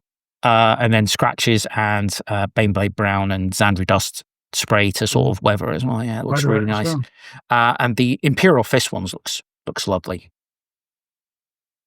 It's all right. It's Imperial Fists. Thousand Suns one looks good as well. I like that. Yeah. Above that, yeah. Yeah. Some nice models there. Okay, so Graham, you're gonna have a bit of a talk for us now, aren't you? Am I? Yes, because this flipping thing. Right. So they've so Games Workshop unveiled some new Indomitus pattern terminators, which I thought they just made some new ones not that long ago. These are the assault ones. Okay. Right. You have Thunder Hammers and Storm Shields all round. Very good. All Lightning Claws, as well as an Ancient Herald coming soon in a box set with 10 Assault Terminators, 5 standard ones, a Chaplain, Captain, and a Herald, all in Indomitus armor. So nice. I'm not sure. How do I feel about these? Not great. I don't know. There's something about that's I think is very 40k about these. Well, they are 40k models. Yeah, but if people say, "Well, I can use them in Heresy," you can. They're in the Legends. The Legacies. The Legends? They're in the Legacies. Yes. Can't even get away with saying there's no rules for them. They're in the Legacies, so you can take Thunder Hammer and Storm Shield Terminators. Right. Well, I've got no room for complaint then. Help yourselves, knock yourselves out if you want to use 40k models. Who am I to, rivet count? I use 40k models myself, so I've got absolutely no leg to stand on. Yeah, but come on. I mean, to be fair, Thunder Hammers and Storm Shields are pretty canny. I don't know what Storm Shields do now, to be honest with you. Do you? He says, let me have a look. I don't know if they're in. I don't know if they're in the Legacy the rules for that are in the Legacy document. I'm going to have a look. Legacies of the Dark Age. You know what? The only complaint I've got. I know Chris was saying, Legacy's document is too big. And I'm like, yes, it is. But I think the problem with it is not that it's page 68. I think the problem with it, not that it's too big, it's just they put everything into, right, Proteus Pattern Storm Shield, 4+ Invern save, plus the shield trait. Okay, the shield trait's pretty good. But so you can take your... What would they normally get, a 5+ then? Yes. Okay. So you can take good. So it costs 180 points for the squad. You get as default a Combi Bolter and a Power Fist. You can then swap the Power Fist for a Thunder Hammer for free. Nice. And you can, where's the shield? Any model can take a Proteus Pattern Storm Shield for 10 points. So for 230 points for a 5-man squad, 230 points, you get a Thunder Hammer and a 4-up Invuln save. What about the Twin Lightning Claws? So I'd probably think... Twin Lightning Claws. Yes, you can take Twin Lightning Claws, but I think it's from the... is it from the... Yeah, Twin Power Weapon. 1 pair of Lightning Claws for 10 points. So again, it would be 230 points. You get an extra attack. You get... and you've got... But you only get the 5-up Invuln save. I see what you mean. That's pretty good. Vanguard free, Implacable Advance. They're moving 6, so they're a bit fast. So they're faster than Cataphractii. How far is it? Cataphractii? 5. 5. Well, I mean, okay. So they're not bad. They aren't bad. They're not bad at all. I'm just trying to think whether would Cataphractii Terminators with bolt guns and a Thunder Hammer be better? If you see what I mean, because they'd already have the 4+, and then have bolt, and they would have the Combi Bolters, which deal out a ton of shots with volley fire. That's true, but it's an option. It's always an option, and I think they look a lot nicer than the old ones did. Okay, a bit more sense. Intimidating. Okay, so next up would be combat forces. So you've already had combat forces for the big stuff, and now we've got teeny tiny ones. We've got three, a total of three. We got the Solar Auxilia and the Legionis Astartes and the Mechanicum. So here we've got the Legionis Astartes. So you get, I think this is basically a full force. You've got, what is that? Bunch of infantry, command squads, Terminators. Is that assault squads in there? Yeah, assault squads. Tarantulas, Leviathans, Derrideos, Contemptors, Rapiers, 4 Kratoses, 4 Sicarans, and 5 Rhinos. No, that's not, do you? The Mechanicum, a bunch of the you get your tech priests on the Abeyant. If 2 of them, you get your Artilaxes, your Dominators, your Ursarax. Yeah. Is that Ursarax? Yeah, Ursaraxes. Phalanxi, tech. Yeah, these are pretty cool. 6 tanks. Nice. And then Solar Auxilia get 2 Baneblades, 3 Dracozans, 8 Lehman Russes, a bunch of Tarantulas, Cyclopses. Yeah, these are canny. Yeah. These are really good. Agreed. They're out this weekend for pre-order. Assuming they're 105, like the other ones are, I think these would be a good deal. Yeah. But okay. That's about it. So, and then just what? Then that's yeah. I keep, as I said, it's one that I want to try and start getting into playing. Yeah, I mean, actually, so here's the rub. So we talked about the Cataphracti Terminator Squad, right? Yep. So what we said is the ropey 40k Terminators, 180 points, I think it was, for 10? Yep, 180 points for 10. No, for 5. 5. Okay, and then how much is it per new model? Sorry, Michael. How much is it for new model? Okay. Let's do the math. Okay. Graham is determined to show that these are terrible. Per new model, it's 35 points. Okay, so 5 35s are 150, 180. So how much is 5 normal guys? What's the base price of the unit? Base price is 180. So 360. Yep. Yeah. And then you've got 10 points per model for the thunder for the shields, right? For the shields, yeah, and the Thunder Hammer is free. So that's 460 points. Is that for a 10-man squad? Yep. For a 10-man squad. Yep. For a 10-man Cataphracti Terminator squad with Combi Bolter, so same invulnerable save, 4+. Yep.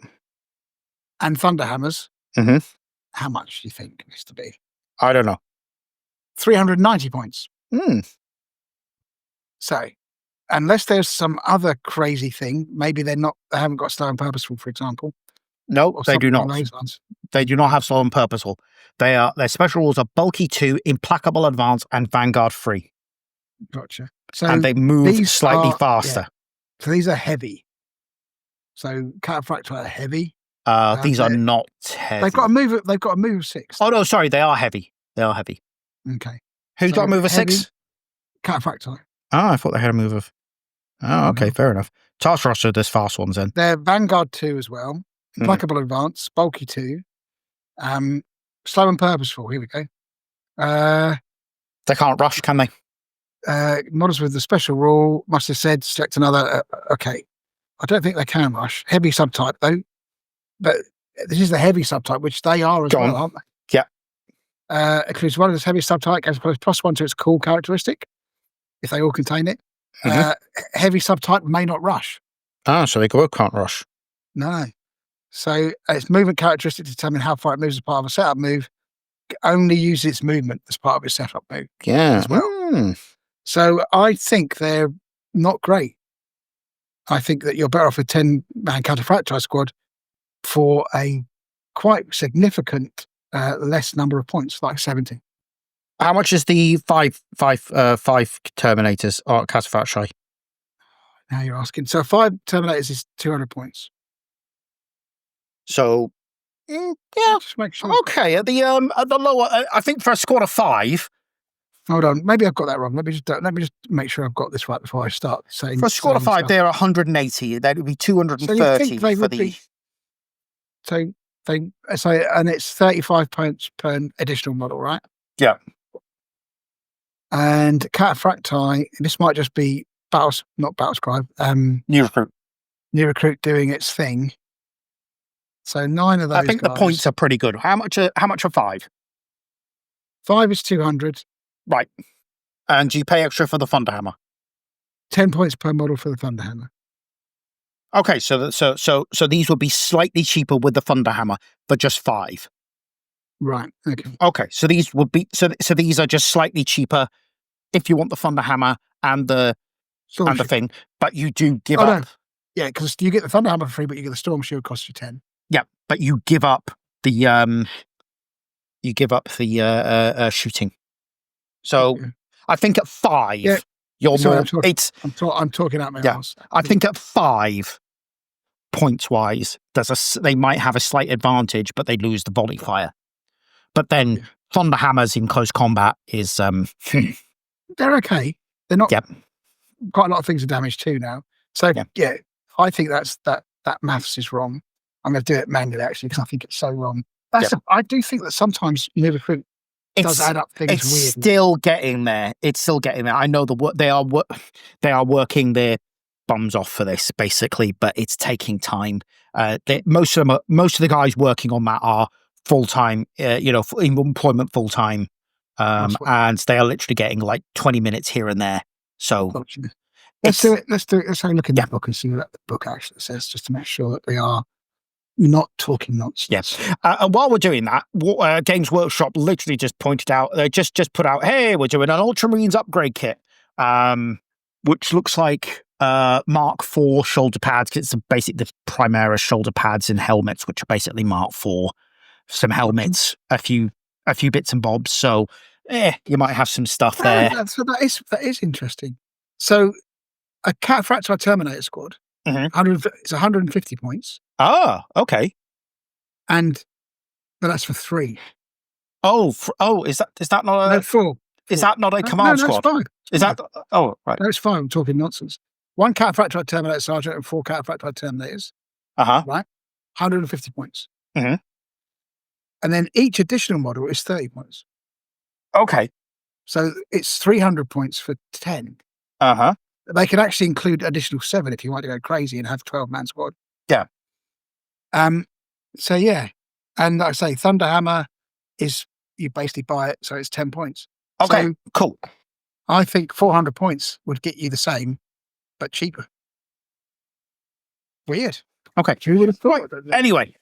Okay, so that just leaves us with one last bit of thing on the list. State of the Union. Yeah, on the YouTube front, we've got videos on painting Iron Warriors Saturnine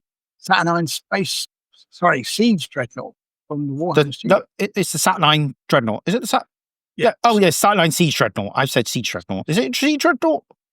I think so. Anyway, Saturnine Dreadnought is what they put it down to. It's nice to see them doing heresy painting schemes, is all I'm going to say. And to be honest, the Saturnine Dreadnought looks like it's only like a 7-minute video.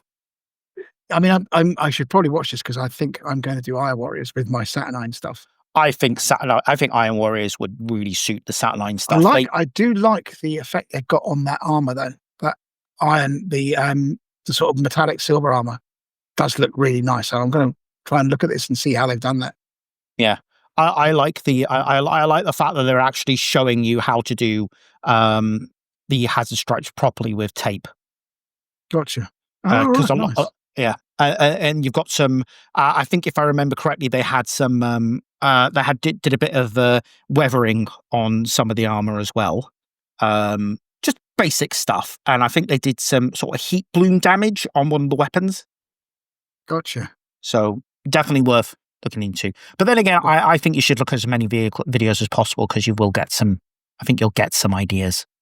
Yeah. And I think they also did how to do transfers in this, which is something they don't do very often. No, that is true. Okay. And I always struggled with transfers. Okay. We've got a couple of letters, so should we do them and then we'll break for the list challenge later? Yeah.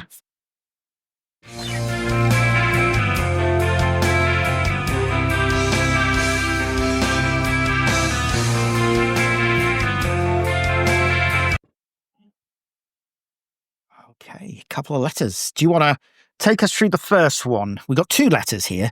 There is a third, but it came in this morning, so I was going to put it into next month's, but we'll... Oh, you should read it out.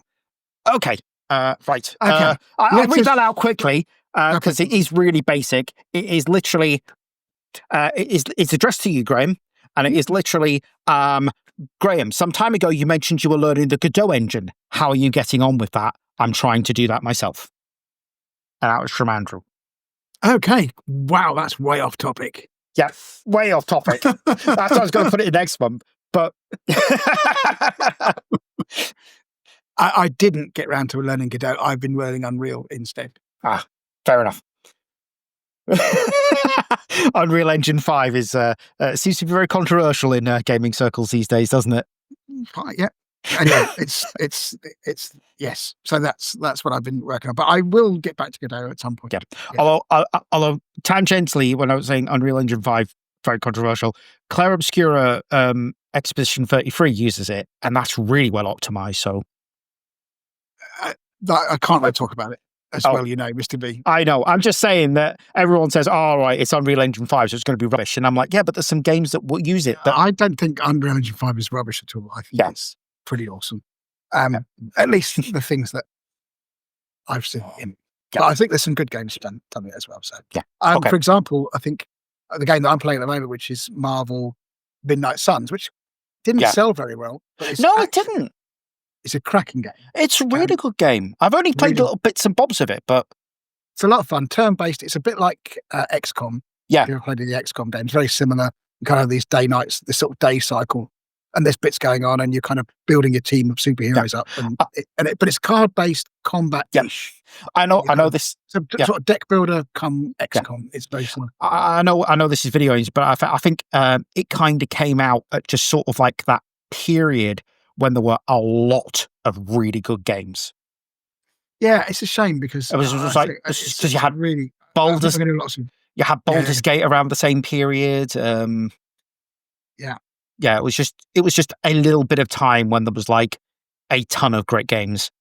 Yeah. I mean, to give you some context, that game looks really good, I think, on the PS5. And I know obviously the PS5 is doing lots of sort of upsampling and stuff, but I mean that's an Unreal Engine 4, for example. Yeah. I think. But anyway, I would recommend this game. I think it might be on the game, not on the Game Pass. I'm playing on the PlayStation, so I might PlayStation Plus. Yes, it might be on PlayStation Plus, but.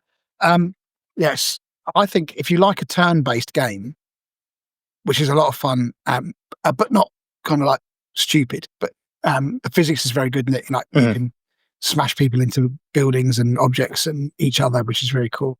Yeah, I think I would. Good game. I think I got it in a humble bundle. Might have been a monthly one. Well worth a look. Anyway, off topic completely. So that was the first letter. So Godot is on my list. Okay, second letter. All right, I'll read this one, actually. Yeah. Legion Imperialis list building request. High Edge of Empire crew. After I was dissing Legion Imperialis earlier, this is somewhat apt. First of all, love the podcast. Thank you. We love you too.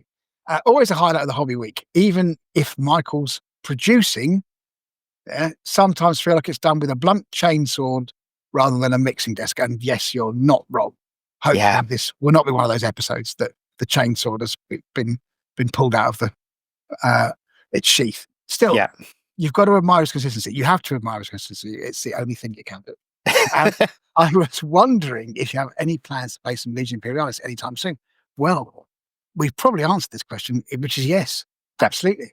It'd be great to hear your thoughts on it and maybe even see a future list building challenge in that system. Good idea. I think it fit really nicely with the kind of hobby banter and tactical back and forth you already are known for. Oh, that's nice to say. So keep up the good work. It's always entertaining and it makes the painting cube feel like a little bit shorter. So that's very nice of you. Demetrio, I think is the chap's name there. I think we absolutely will. Again, we've got armies. We've got ready to go. We've got all the things we need. We've got the new book now coming out. Yeah. And we've got the new cards. So I think all systems should be go on that one. I think maybe New Year we'll do a list challenge for New Year and maybe try and get some games played. Second one, battle reports. Hi all. I hope you've been well. I've been listening along for a while now and really enjoy what you do. It's great to have such a steady voice in the heresy hobby. I'm not sure if steady voice is a compliment or an insult, but I think steady's good. Steady's what we were aiming for. Yeah, we're not, we don't, cause panic or controversy too much. Yeah. So, I think steady is a good way. One thing I wanted to ask, have you ever considered doing battle reports?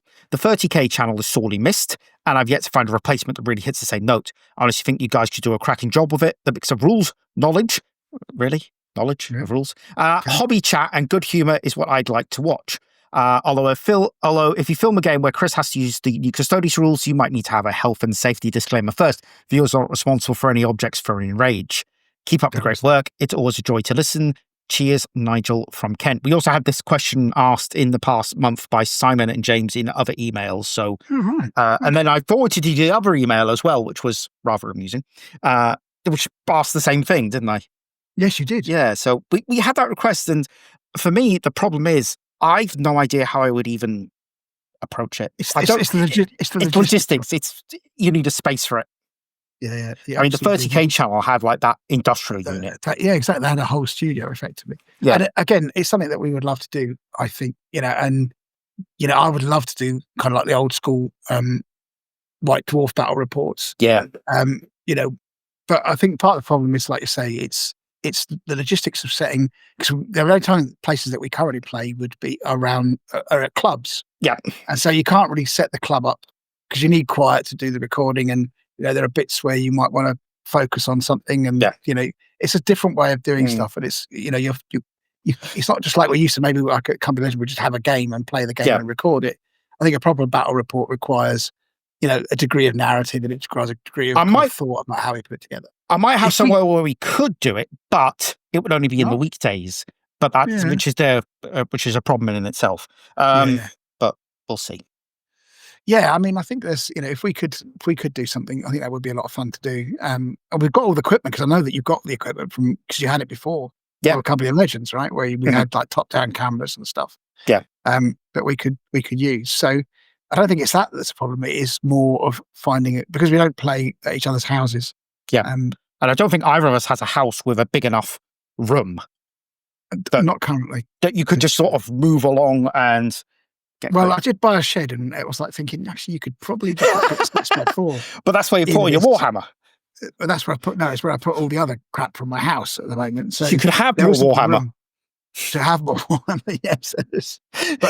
But that might be an option. Maybe we could give it a try. But definitely, it's got no power to it. But I think I would. Again, it's one of these things that if you were doing this as a full-time job, for it, you would create something spectacular. Yeah. Unfortunately, we don't quite have the backing. I mean, for goodness sake, we haven't even got a copy of the Battle of Saturn yet from Games Workshop, so we're not exactly rolling in sponsorship. So, but yeah, I really, but I think fundamentally we really appreciate the feedback, because it's all really positive, and it's lovely to hear from you folks. So yeah, maybe we can do something at some point. We'll have a look. Again, it might be just we need to sort of think about in the new year and sort of. I think. Out of all of those, the Legion Imperialis, absolutely. Yeah, I think we are going to start playing that. And again, I'm looking forward to playing that. I've got everything painted up, ready to go. Yeah. It'd be really cool to get that done. And we can do a list challenge and stuff. And even if, like Michael says, we do it as a sort of Dreadclaw type thing where we do a separate spin-off. Yeah. Because obviously Chris may or may not be around to play that. So, I think it's something we could do for sure. Okay. Right. I think that's it for now. So we're going to go away and get Chris freed from the clutches of where he is and do a list challenge. Yep. See you in a bit. See you in a bit.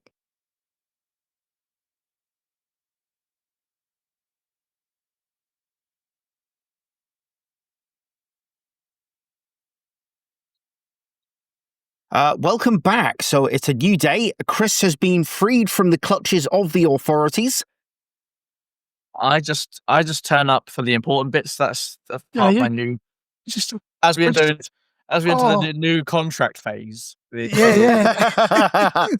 of my renegotiation was to only do the list challenge. Everything else, I can pick and choose segments that I wish to participate in, and I thought I'd lay down a marker, exercise that power immediately. Superb. And right, we don't mind. We'll just carry the show. It's okay. Yeah, fair enough. Me and Mr. B, it was a trip down memory lane. To be honest with you, like the old days were just the two of us over a gramophone. That's it. Posting out vinyl recordings That's to correct. friends and close ones. Yeah. Absolutely. Yeah. Okay. Just like the old days. So yes. Oh, that's what we should do. We should put there must be a company that allows you to record things to vinyl. There absolutely is. We should absolutely do an MLP. There's going to be. Age of Empire episode. Yeah. There is 100%. Highlights. Yeah. That is 100% going to exist. Huge demand across the world. People will. Yes. That 100% exists. I guarantee it. Yeah, it's got to be. Oh yeah, here you go. Vinylify. It's not going to be cheap though. Your music on vinyl. Anyway, well, if anybody out there does want a urgent copy of episode 192 of this, it's available now at all good LP shops for record days. This one is $100 for a single disc. For a single vinyl, yeah. Yeah, that sounds about right. Because it's not going to be cheap, is it? Yeah, well, $100. What's that? 80 quid? London. Yeah. We could design our own album cover. It'd be fantastic. Yeah, just put our logo. I think we just do limited pressings of. Only now that we told them how much the net cost is, by plan of charging £400 a copy seems to be somewhat. So we can split $100 each. Seems. Actually, talking of things, I did forget to mention in the main show. No, this is quite the opposite actually. Talking of, I meant to mention in the main show, Gary, who I played when we had the last of the three V2 events. Yeah. Did I tell you he sent me this? Because I mentioned he had the 3D printed dog called Graham in his army. He sent me a copy of that so that I can now have my own. You can have your own Mastiff. Called Graham. I'm not going to call him Graham. I might call him Gary, because he's called his Graham. I should call his. Yeah, that sounds like a plan to me. Yeah, Gary and Graham, the dogs. Yeah, the dogs are fair to go. I can get a 12-inch custom for £70, 94.5%. There we go. Or Absolutely. a 7-inch for 50. So I mean, do you want to go single or do you want to go? Well, I mean, I guess. Well, what's the total running time of a single? 6 minutes, both sides. That's probably about enough. That's about enough. You'd want to hear us in vinyl. Yeah, it is. It is. I would love to find some of the episodes, particularly the ones where Mr. B says something and you and I just fallen about in laughter. Because they are just comic genius, completely unscripted comic genius. I assume that Mr. B, you haven't kept every recording we've ever done hidden. Yes. Yes. Yes. Well, they're available on the thing. You can download every episode. On Spotify, everything's there, isn't it? Yeah, everything's there. Yeah, true. Episode 1 to whatever we're on at the moment. Year 9, episode 9. So, God. Episode 8. Episode 8. Year 9. Yeah. Oh, wow. Although it is 1 month. That's over 100 episodes. 100. 1 month till it is calendar-wide is 10 years. Yeah. Next episode will be on the 10th anniversary. Oh, wow. Me joining the team. Oh, yes, that's true. Yeah. Of it becoming a trio. Yeah, it is 10 years. It'll be 10 years next month. Brilliant. Wow. 10 years. Unbelievable. Yeah. So you guys have actually 3 editions. That's longer than 10 years already. Yeah. Is it 3 editions? Is it 3 editions or is it 5? I think this is 3 editions of a movie for us, to be honest with you.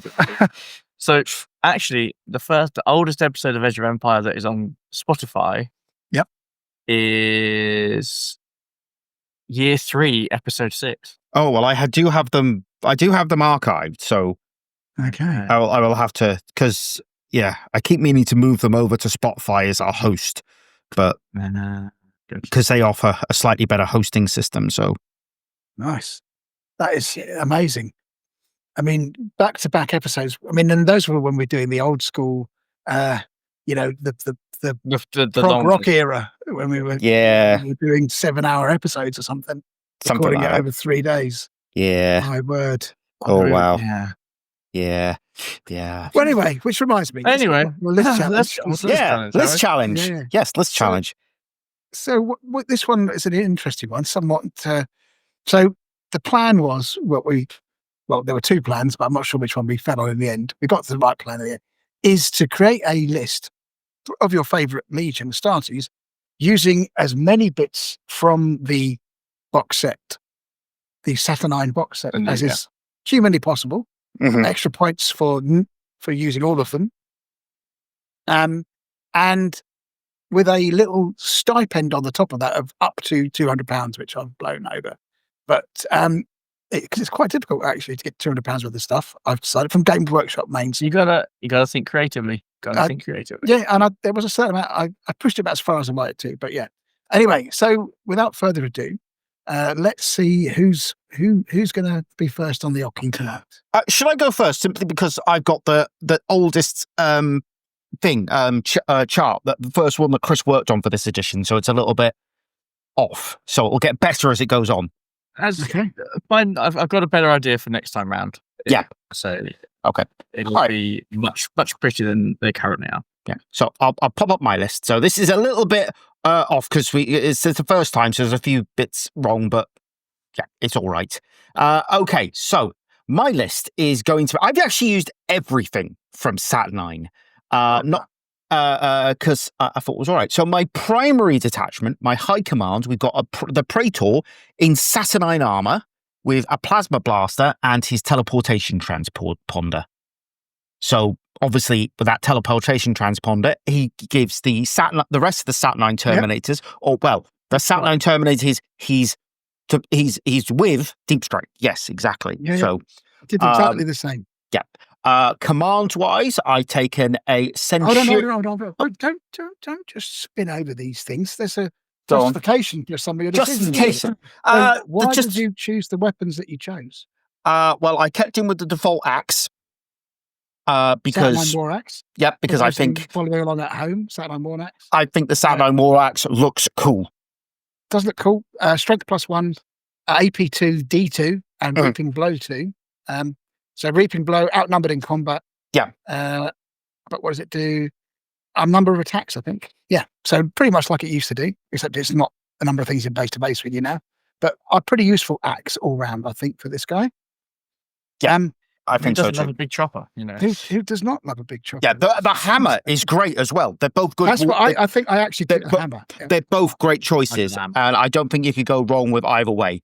Now, it does say on my list here, I've got a command of Praevian. That was in my first list, so forget that. But I did take as my normal command choice to give two detachments a Centurion with a Combi Melter, Power Maul, and Vexelia. So he's the one from the box. I didn't take his Cyber Familiar. Okay.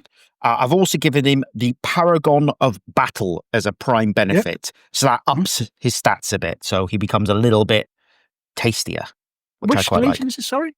The Ultramarines, sorry. Ultramarines. Oh, yeah. Okay, cool. Yeah. So what are the specials for the Ultramarines? Do you want me to tell you? Go on. Yeah. Well, basically, they get an extra reaction. That's one of the good things. Yeah, it's really good, actually. Extra reaction. So if you're taking a Praetor, you get 4 reactions, effectively, which is super useful. Special reaction is a bit like it used to be, but basically their special reaction basically means they can do what they used to, where another unit can shoot and return fire instead of the one that's being shot at. Yep. But yeah, unfortunately, they no longer have the lovely +1 to hit if you're within 6 inches of a model that's already shot that same target. Yeah, which is a shame. But it's bad all over. Yeah. Troop-wise, I've only taken 2 troop choices. Again, this was early days, so it is a little bit wrong. But I've taken 2 tactical squads. My first one has, they both have a Nuncio Vox and a Vexelia. The first squad, the Sergeant, has a Plasma Pistol and Power Sword. There's an Augury Scanner in both squads, sorry, I should say. That squad has a prime benefit, which is the logistical benefit of a war engine. Yeah, good shout. So that gets me the Saturnine Dreadnought, which is left stock because there's no. I've just given it the photonic incinerators, the disintegrator cannon, and the heavy plasma bombard. See, I've steered well away from disintegrator weapons because of their overload too. I took some because I wanted to use as many assets from the box, but only a very few. Yeah, I mean, I would be the number of 1s and 2s I roll, I'll be dead, kill myself. Oh, yeah, absolutely, I will be as well. Yeah, but my other squad, has, instead of a plasma pistol and power sword, the guy has a combi disintegrator.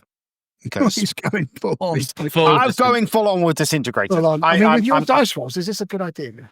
Absolutely. I mean, you could turn one, you're going to have half an army left. Absolutely. And that's your shooting phase. Absolutely. Best way to, it's going to be great. It's going to be great. It's worked for him so far. It's, it's a tried and tested method of chaos. Yeah, it is. Then I've taken a Rhino with a Hunter Killer missile. You know what? Hunter Killer missiles, I think they look really good this edition. They are pretty good. They are very tasty. A Dozer Blade, Searchlight, and pintle-mounted multi-melter. I normally leave Rhinos pretty basic, but I think in this case I wanted the multi-melter. They have got a glow up this. I mean, they're armor 12 now for a start, so heavy bolters can't hurt them. Capacity, they've got 5 hull points. Their moves 12. I think it was 14 in the last edition, so it's been down a little bit. But yeah, they are actually not the moving death traps that they once were, because I don't think they even got explodes, and they haven't, have they? No. So I think they will just die, and they won't cause your guys to be shot to death to basically take damage when the thing gets on 0. Yeah, and in this edition, you need to get things onto objectives fast. Totally do. Yeah. Okay, cool. Okay, so tactical support detachment. I put in, that's just simple 1 unit. The Arachne Quad Accelerator platform. Good shout. Which is not too bad a unit. I think this is pretty good, actually. I think it's a pretty handy thing. Breaching 6+, okay, but 10 shots. Damage 2, range strength 7, AP 4. Rapid tracking, which is quite cool, which is this basic thing where it can, if anything arrives on the battlefield, it can shoot it. So a bit like Interceptor. And of course, let's not forget the Atomatic Pavés, the long-awaited. The holy grail of heresy. Heresy things, right? Anything with it wholly within 3 inches of this model gets a 5+ invuln save. Just not on a Dreadnought. But anything else, it can do something, which is what I did. Yeah, for 125 points, pretty good. I think it's cool. Stick some rapiers next to it, and hello there. Yeah, there's a reason £49 over. Yeah. Then popping in next to it, I'm going to pop a squad of Saturnine Terminators, a squad of 3 of them, and they're going to have the plasma bombards. So this isn't a shock assault detachment. Sorry? There are 6 in the box, Yes. Oh, sorry. For some reason, it's not listed. There's 2 squads of 3. Sorry, there should be there. It's got heavy assault, but then, Okay, gotcha. Yeah. So in your heavy assault, you've got two squads. One squad has the twin heavy disintegrator and a disruption fist. Again, full on disintegrators here, and they're going to hang out with the Praetor. So the ones with the disintegrators and the fists are going to deep strike. Hold on, wait a minute. Let's have a look at this heavy disintegrator. I mean, I can see the appeal. Oh yeah, on paper. 24-inch range, 2 shots, range 7, AP 2, damage 2. So far, so awesome. Overload 2, though. Yep. Oh yeah. So if you roll a 1 or a 2, that's 2 AP 1. Oh, you're absolutely knackered. You're absolutely knackered if you do. And okay, 2 shots with each gun. Have you got double disintegrators? No, just the 1. Okay, so not just the 1 with the disruption fists. One it back a little bit. It's just putting it in and just a touch. Did you go for the disruption fist with the particle shred or just the normal disruption fist? Just normal disruption fist. Okay, cool. Very good. Okay, so the ones with the plasma bombards, they're gonna just hang out by the Arachne quad cannon and sort of use those. I can't remember what the range is, but I don't think it's that great. I've got to ask, why did you not put them in one squad of 6? And because you were deep striking with the Praetor anyway. Because I thought this would be interesting. Oh, is that shorthand for I didn't think of that, Graham? No, I honestly thought I was thinking how to use the Arachne's thingamajiggy, the Pavés, and I thought, I could put the squad of longish range assault, not assault. Shooting. Bombard is only a 24-inch. Yeah, it's not too bad. Could be better. Yeah, okay. Maybe it's not worked as well as I would have thought, but I mean, yeah. Go for it. Let's see how the rest of us have done that. Because we've obviously probably done very similar things because we've got the same army to build on. Unit. Yeah. Okay, then we've got an Apex detachment, the Army Vanguard. In there, I've got 2 elite squads of tacticals, all with disintegrators. So 8 rifles, 2 blasters, Vexelia, Nuncio Box, and Augury Scanner.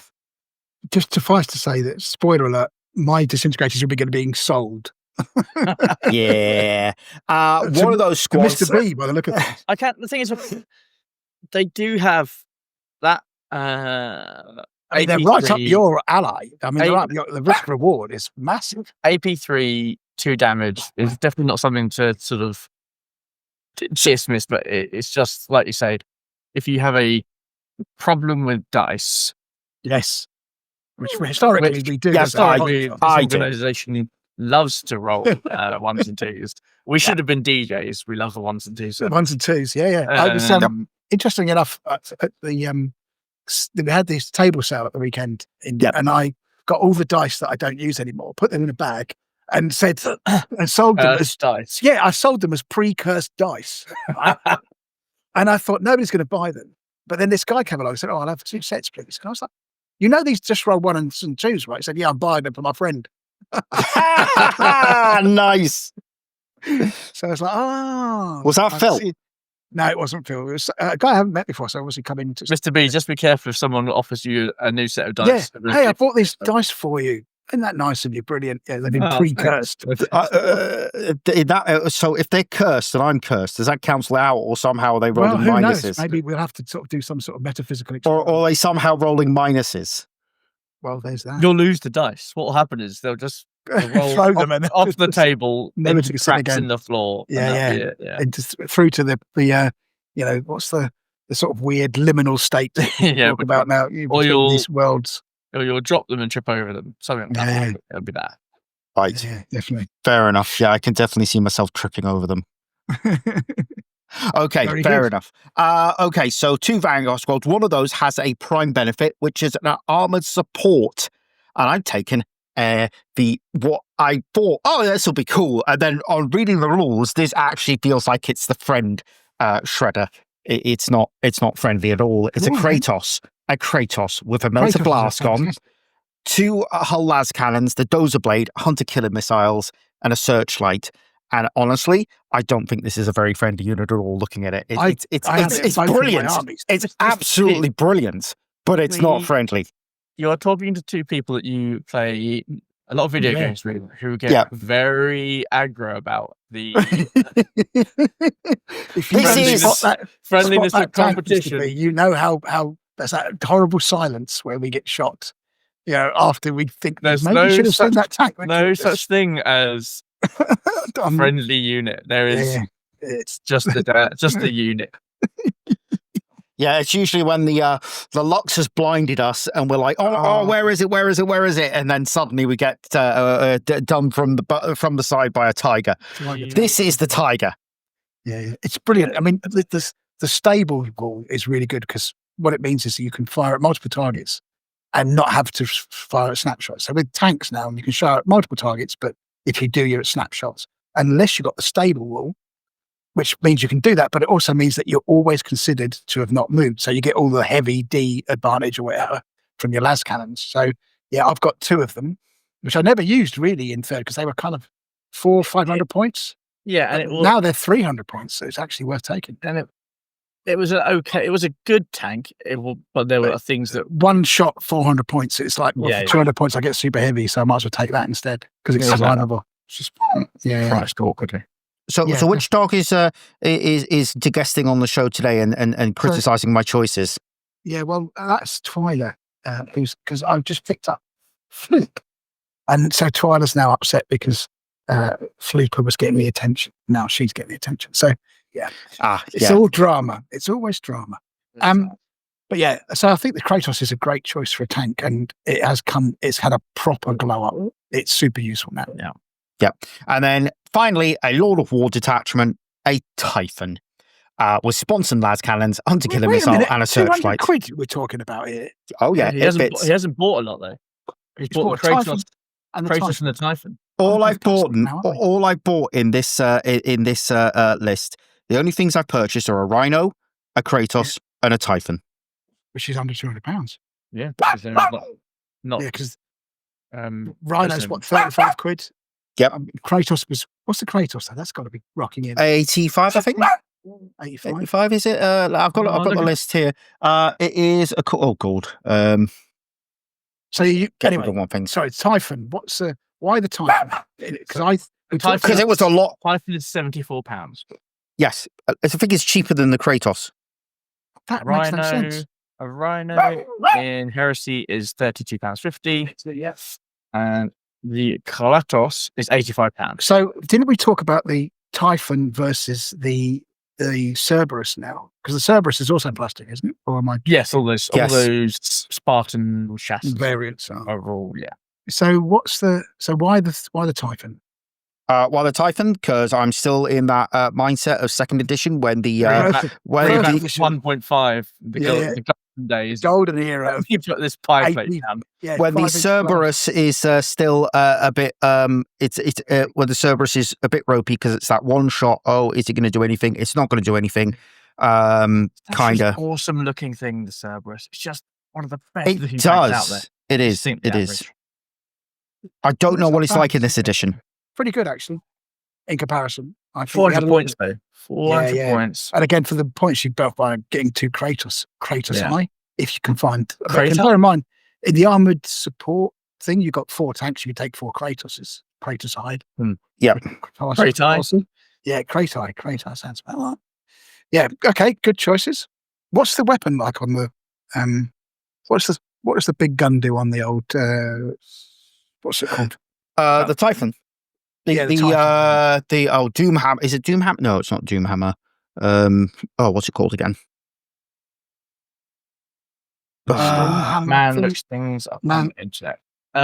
Typhon Heavy Siege Tank has got the Dreadhammer Siege Cannon. Yeah. Right. Which is 24 inches. Boo, used to be 48, unless you moved. Yeah. And that 1.5 was just 7-inch blast AP. Absolute big. Strength 10, AP2, no cover save. Yeah. Basically, whatever it pointed at, it was just good day, sir. I said good day. See ya. Now it's AP3, damage 3. I can't remember what RS stands for. Range strength. Oh, yeah. So if it doesn't move, and I think unless it might have the stable because it's super heavy. I don't know. Heavy. It may not. But yeah, it was so yeah, range strength would go to whatever it is, but yeah, it's not. And again, strength is only really useful against tanks now. It's not like you're doubling models out because there's no instant death anymore. Yeah. Okay, themey, quite nice.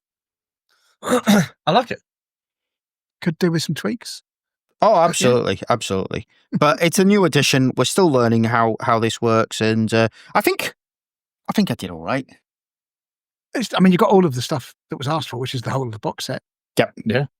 So and for a very princely sum of what was it, under £200, you could 191 basically. I mean, that's the thing, these armies are all going to come in at around £400 total. Yeah, because the box set's £200. So if you are listening to this podcast and thinking, oh, maybe I'll get into Heresy, there's some options here. There are some real options without spending. It's £400 is a lot of money. We are aware of that, but in comparative to how quickly things used to be, like over 1,000, things can price up very quickly.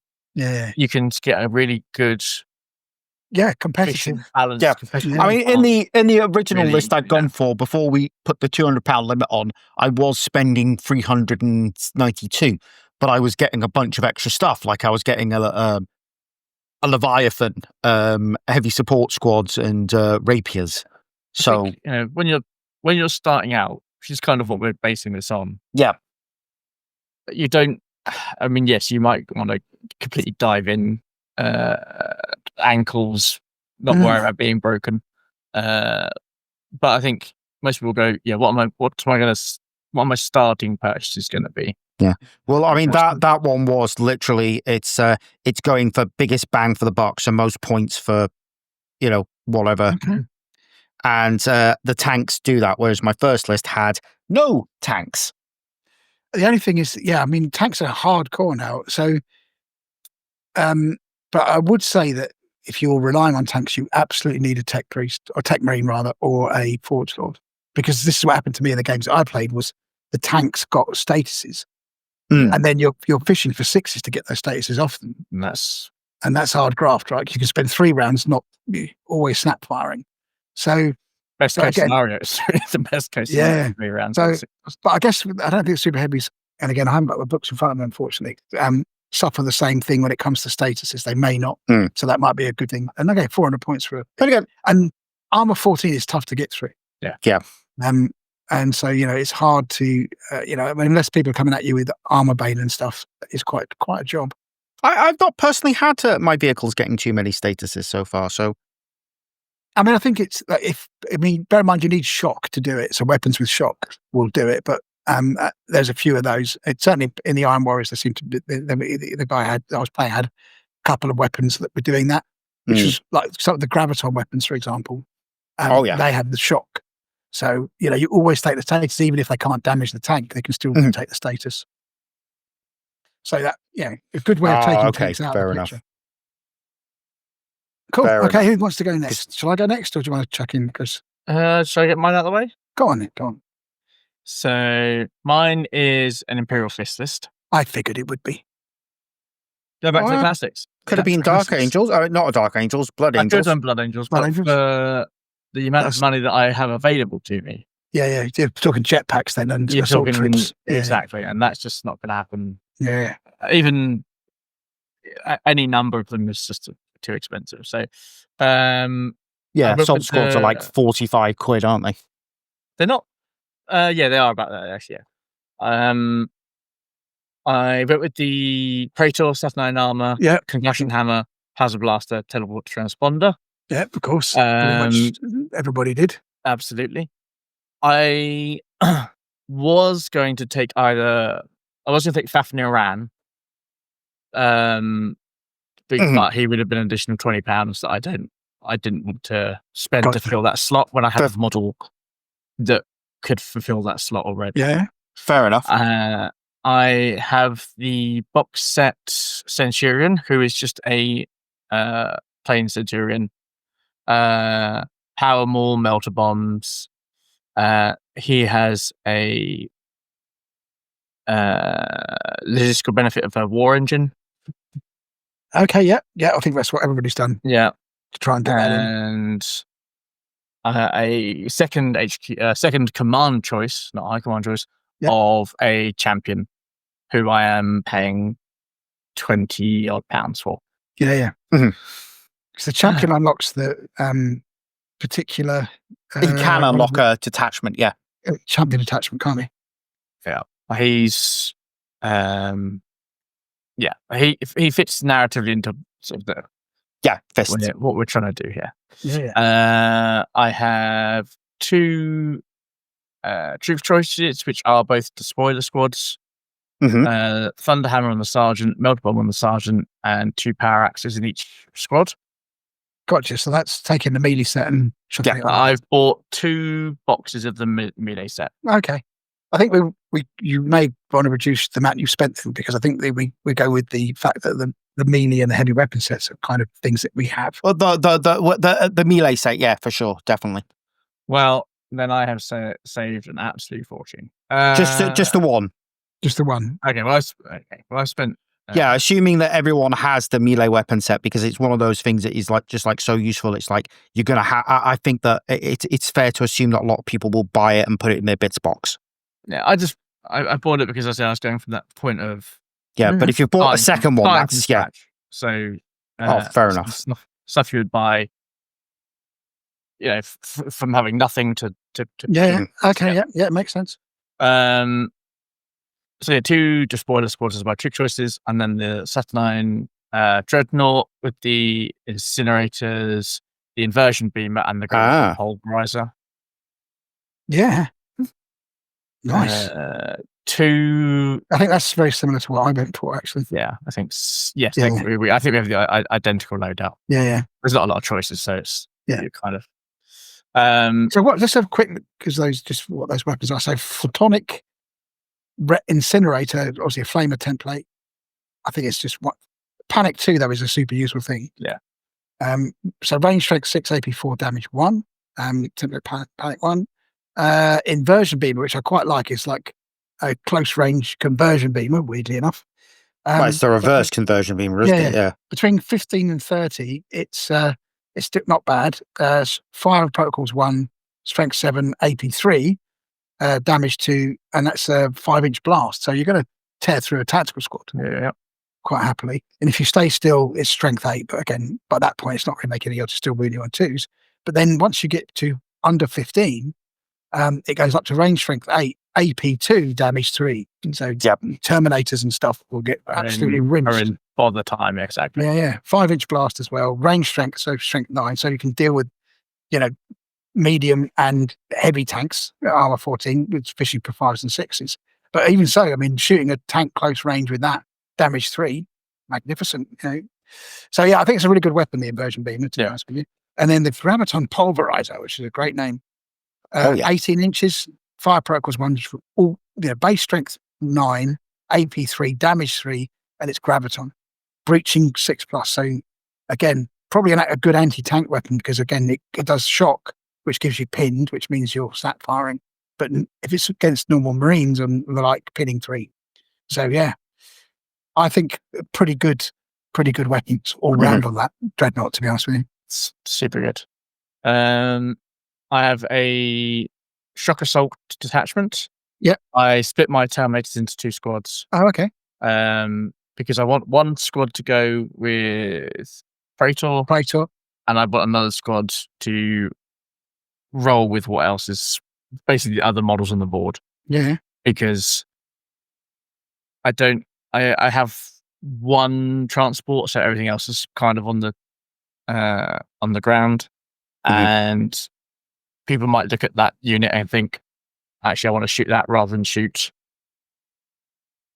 something else. It's going for that sort of slow and steady approach. They've got particle shredders on every model, and I've got 4 of the heavy disintegrators. Nice. Split between the 2 units. Very then nice. I have my Vanguard detachment. So I took a Templar Brethren squad. Okay. Using Solarite Power Gauntlet, 2 plasma pistols, 9 power swords, and they've got a statistical benefit of a heavy transport. How are you doing the shields on those? They don't have to have. Yeah, they don't come to fault with the shields. They don't come to fault with the shields.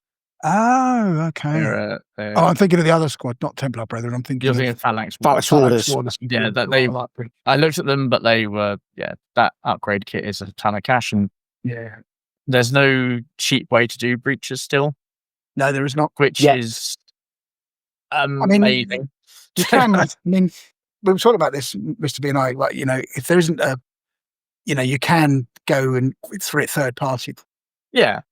And get some 3D prints or something shield-like from other systems. Yeah, absolutely. There are ways of doing it, absolutely, but there's not the fact that there's not a GW way of doing it. Yeah. For a troop choice, effectively. It's on its way. I know, but yeah, just wish it was here now. Yeah, should have been out 2nd edition. Should have been. True. So yeah, and that's using 9 power swords from my 2 sets of the melee upgrades. Yeah. Because you only get 6 power swords, I think, of various types in the box. So I had to buy a second to make this unit happen. And they have their logistical benefit is heavy transport, taking the big boy Spartan. Because yes. I like the big boy Spartan. Spartans are, it's when you play it, you'll see it. It's like actually. It fulfills 2 roles for me. Go on. One, I don't have a lot of anti-tank. No. So it's las cannons on the side with the laser destroyers. Destroyers on the side. Yeah, definitely. The destroyers on the side offer me some anti-tank weaponry. Yeah. So it's fulfilling 2 purposes, which is why. Just a quick question: how do you? I mean, I've never done this myself, but I was thinking this the other day. How do you model laser destroyers as opposed to las cannons? I've always just gone, the just- Spartans have 4. Do they have the 4 or the twins? 4 4. Spartans have, because they're bigger than the. Yeah.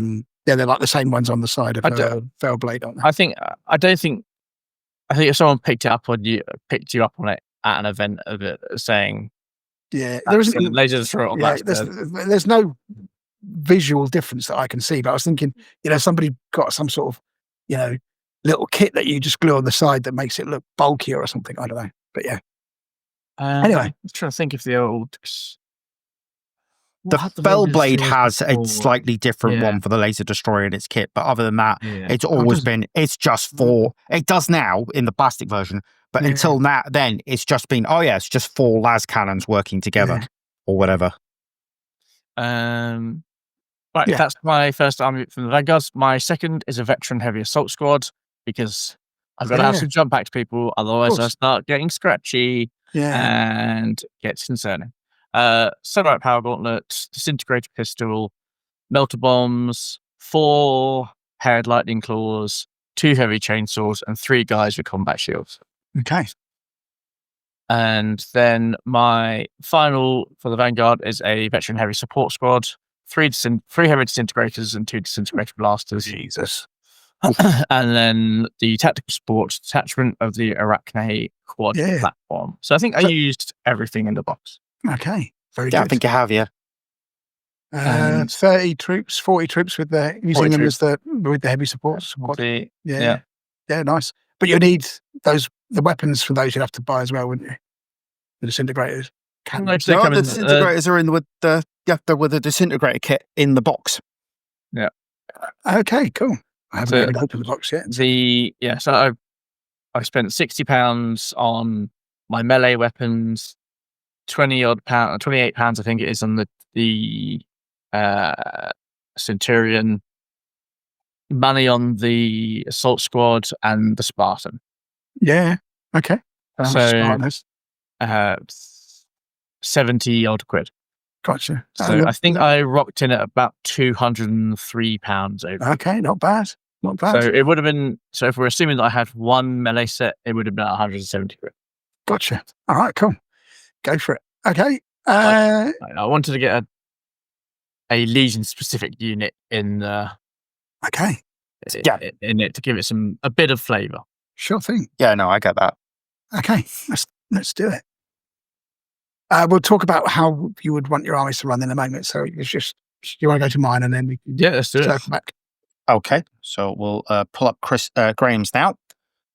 Okay, so Yep, and as suspected, Chris went for the Imperial Fists. I went for the Iron Warriors, and I'll probably Daedalus army. Actually, I think this is a good use of the box set that I've got hanging around. So pretty much the same as everybody else, except I don't think I haven't got a plasma blast on my Praetor. Mm-hmm. So he's still got the axe technically. I don't know whether you can have 2 weapons in this edition. No, you have you swap the axe for the hammer. Okay, so anyway, I should have probably put something on there, but there might be some jiggery pokery. I mean, I don't know whether for example, you can use the axe instead of the hammer because it's got better initiative if you were in that sort of a fight. But yeah, same again, Praetor with a teleport transponder. And then for my commands, I've got a Master of Signals, which I'm not going to buy the model for. I'm just going to use one of the guys and just chuck some stuff on him so he looks Master of Signal-y. Yeah. So I thought that would save us a few quid. You could certainly do that.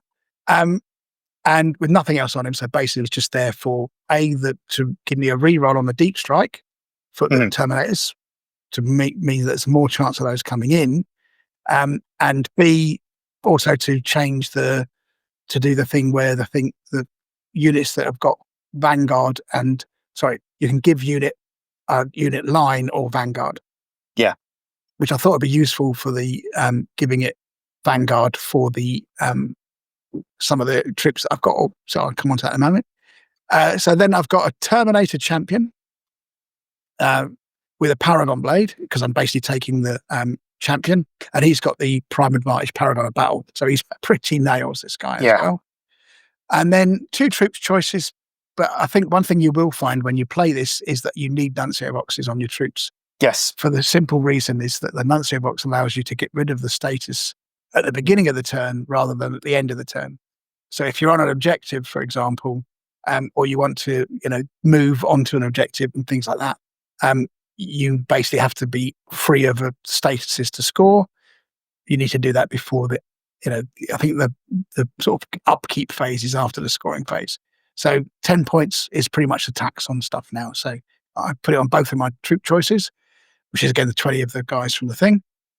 And then I bought a Rhino, 60 points, to put one of those in. And the idea is that these guys are going to one of them is going to make a beeline for the nearest objective, because you need to get on the objectives early doors if you can, particularly if you get the first turn. Again, and they've got prime advantage on those, which is what everybody else has done, which is the war engine. So I've gone for the Saturnine Dreadnought again, with the phobotic accelerators, the incursion beamer, and the graviton. So exactly the same as Chris's loadout on that one. And then for the shock assault, I've gone for Tyrant Siege Terminators, because they're pretty useful. There are 9 of those, 2 with chain fists and 2 with paired lightning claws. And the command champion will go with those guys. And they will just move forward and obliterate things. And then the second shock assault is a heavy support choice, but I've gone for the Saturnine Terminator Squad. Sorry. Yeah, with the full 6 Saturnine Terminators in this one. With Disruption Fists, Particle Shredder, and so they're going to basically deep strike in with the Praetor. Of course, with the Master of Signals in play, that means there's more chance of them coming in on turn 2, which is when I want them to come in, and just cause all manner of havoc. Is the plan for those guys. I can't remember if they get Vanguard or not. Who's sorry? The Terminators, the Saturnine. I thought they had Vanguard. Saturnine Terminator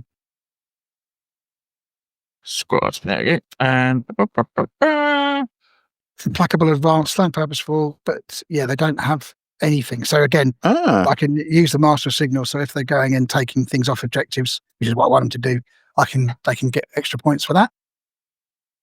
So again, they're going to be hopefully scoring. My troops are going to be scoring with their line too. The siege terminators are there for shooting. I would potentially put them around the Arachni platform, but maybe not. I may just push them forward too, because they're not too terrible in close combat. I mean, they're a Terminator squad for shooting, really.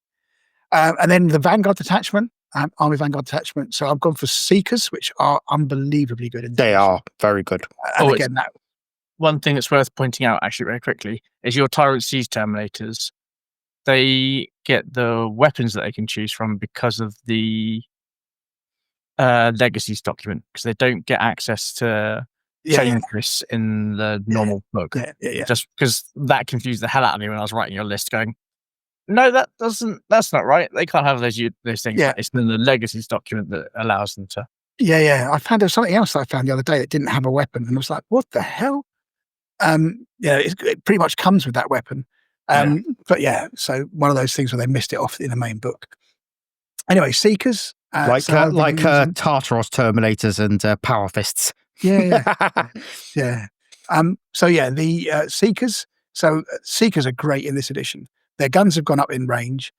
They've got 3 choices of ammo, effectively, one of which is Breach and 4+.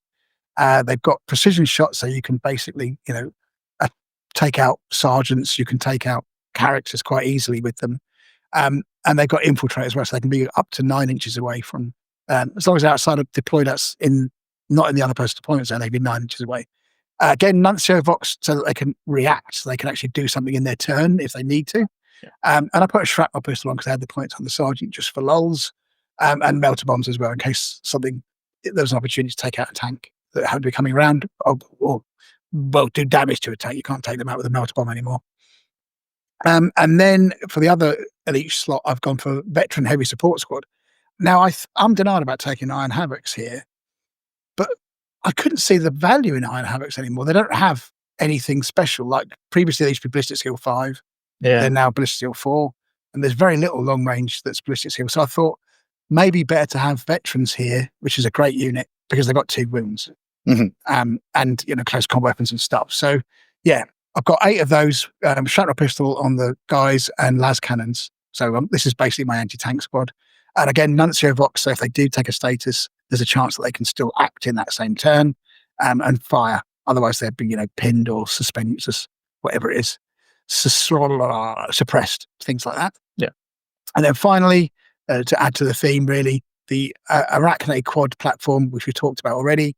And then I've gone for a rapier battery with the bolters, not because they were cheaper, but because they just chuck out a ton of shots. They do. Which is and they're suppressive, if I remember correctly. Yeah, I think so. So they are a pretty handy unit as well. So yeah, that's probably what I would do. I would almost certainly put the Army Vanguard heavy support squad around the Arachne platform for the 5+ in one, and just shoot all day basically. So yeah, that's the list. No tanks, if I'm not mistaken, apart from the Rhino.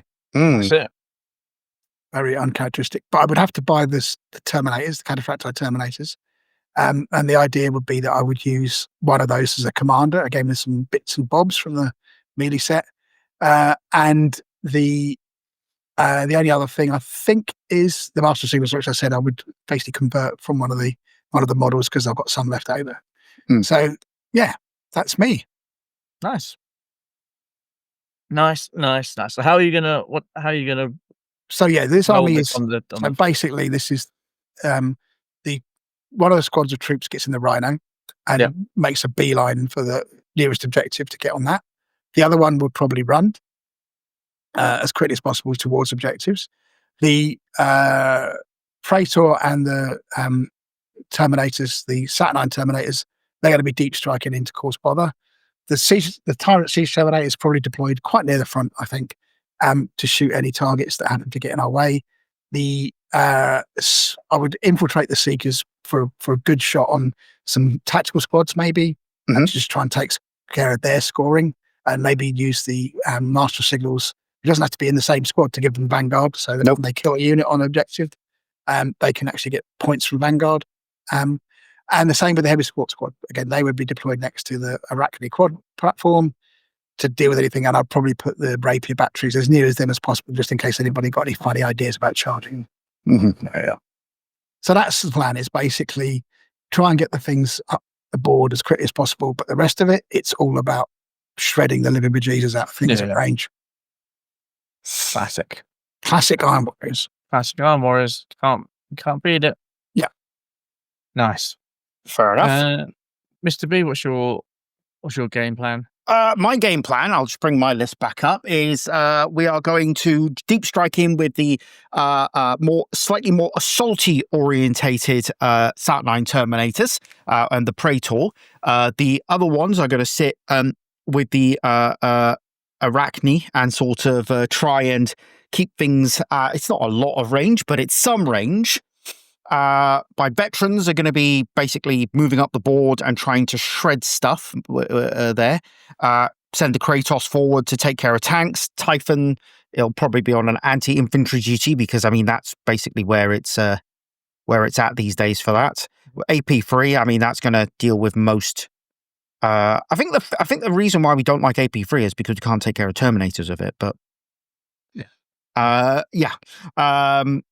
meanwhile, Dreadnought. Don't dislike AP3. No, I think AP3 is great. is lovely. Yeah. However, against AP2 is. Oh yes. I mean, AP3, with breach at least gives you a chance, right? If you can volume to fire them. But I think it's when you've got a load of AP3 and you suddenly have a Terminator squad and you just haven't, they've got 2 wounds now. I mean, they have 2 wounds in the last edition, but it's hard graft to get enough on them. One squad of troops, obviously, in the Rhino are going to be pushing up with a Centurion to take the furthest objective we can reasonably get to. Other troops, the other troop squad are going to be going towards the nearer objective on foot, having to probably do a rush. Yep, so that's pretty much the same as mine. Yeah. Yep. So that's pretty much the plan there. Nice. Yeah, I think vehicle-wise, the Kratos and the Typhon, whilst they're going to be headaches, and they're both armor 14 all round, right? So taking them in close combat is no easy feat now. And they got 10 hull points. I mean, 10 hull points on the Kratos. I suppose power fists and things do damage plus, but you're still fishing for 6s on a lot of that. Yeah, basically. Which is why I put chain fists back in, actually, because they weren't much cop in the last edition. There wasn't really a huge amount of need for them, but they are pretty good. They're better in this edition, I think. Well, the problem was that Thunderhammers just absolutely were the king, unfortunately. So I mean, a chain fist still has the same problem. I mean, it is strength 10 though, rather than strength 8, as you get strength plus 6, damage 2, and it's armor bane. So even if you get if you roll a 4, for example, it still does a penetrating hit and does 2 damage. So not bad. Not bad. Nice. That's nice. Oh, I was just going to say that the reason why I didn't buy proper siege terminators is they're too expensive. So my plan was to buy, and in fact, I found like Etsy thing to get the Havoc launchers and just chuck them on and glue them on, which is what I've done. I've seen some people just attach the vehicle Havoc launchers. Yeah, they're perfectly fine. So you could do it either. But again, I think it was less than £20 for the Havoc launchers. But better than paying £70 or £90 or whatever it is for the proper site siege terminators. A bit of something that we probably I should have mentioned, because that's a reasonable thing to push back on my costs. Because I'm not using the proper model. I wouldn't push back at thing. I think it'd be perfect. I would. So one of the two of us who just said that is lying, and let me tell you. Yeah, I would absolutely do that if that was somebody else. So it's fair play. My list is fairly straightforward. Templar Brethren champion, and in the Spartan assault squad. Get up there, get involved, and then the spoilers traipsing along behind. Deep strike the Saturnine Terminator squad. Mine is probably, out of the three of them, certainly the least effective out of the trio of lists presented. That might be because you haven't played games in this edition. I think that's probably a factor. I'm looking at it as an abstraction as opposed to a situational. But it's fairly straightforward. But I think there's enough there to build out of. Absolutely, I think that's what I'm going to do with mine. Is that I'm going to make this list slightly differently. I'm going to, because I'll probably spend a bit more money and have more rhinos. Have 2 rhinos rather than 1. But this is probably going to be the basis of what I do with the Iron Warriors. Gotcha. Okie dokie. So, shall we get on to scoring time? Okay. Okay. So, the scoring. Shall I explain how this works? Yes. So, to just have interest, all of us used all of the bits from the box set. Nobody. 10, 20. Yeah, I used 30. And even both sets of disintegrator weapons. 35. I didn't use 5 tactical marines. No, that's fine. I think it's if you didn't use like a spruce full, if you see what I mean. Yeah. I mean, I think every. I see. I mean, I used everything by kind of using the guys I had left over as characters, for example. Yeah. Okay. Seems perfectly reasonable. I think it's just if you left the Arachne. For example, that would probably be a point. That would. I mean, I literally chucked it in because I had to chuck it in. Yeah. I get it wouldn't have been in this list. I mean, it does offer me some limited firepower, but it wouldn't have been a. I think I would take it just for that 3 for the Invon bubble. It's just that detachment. Yeah, it's an a really odd unit to put in the box.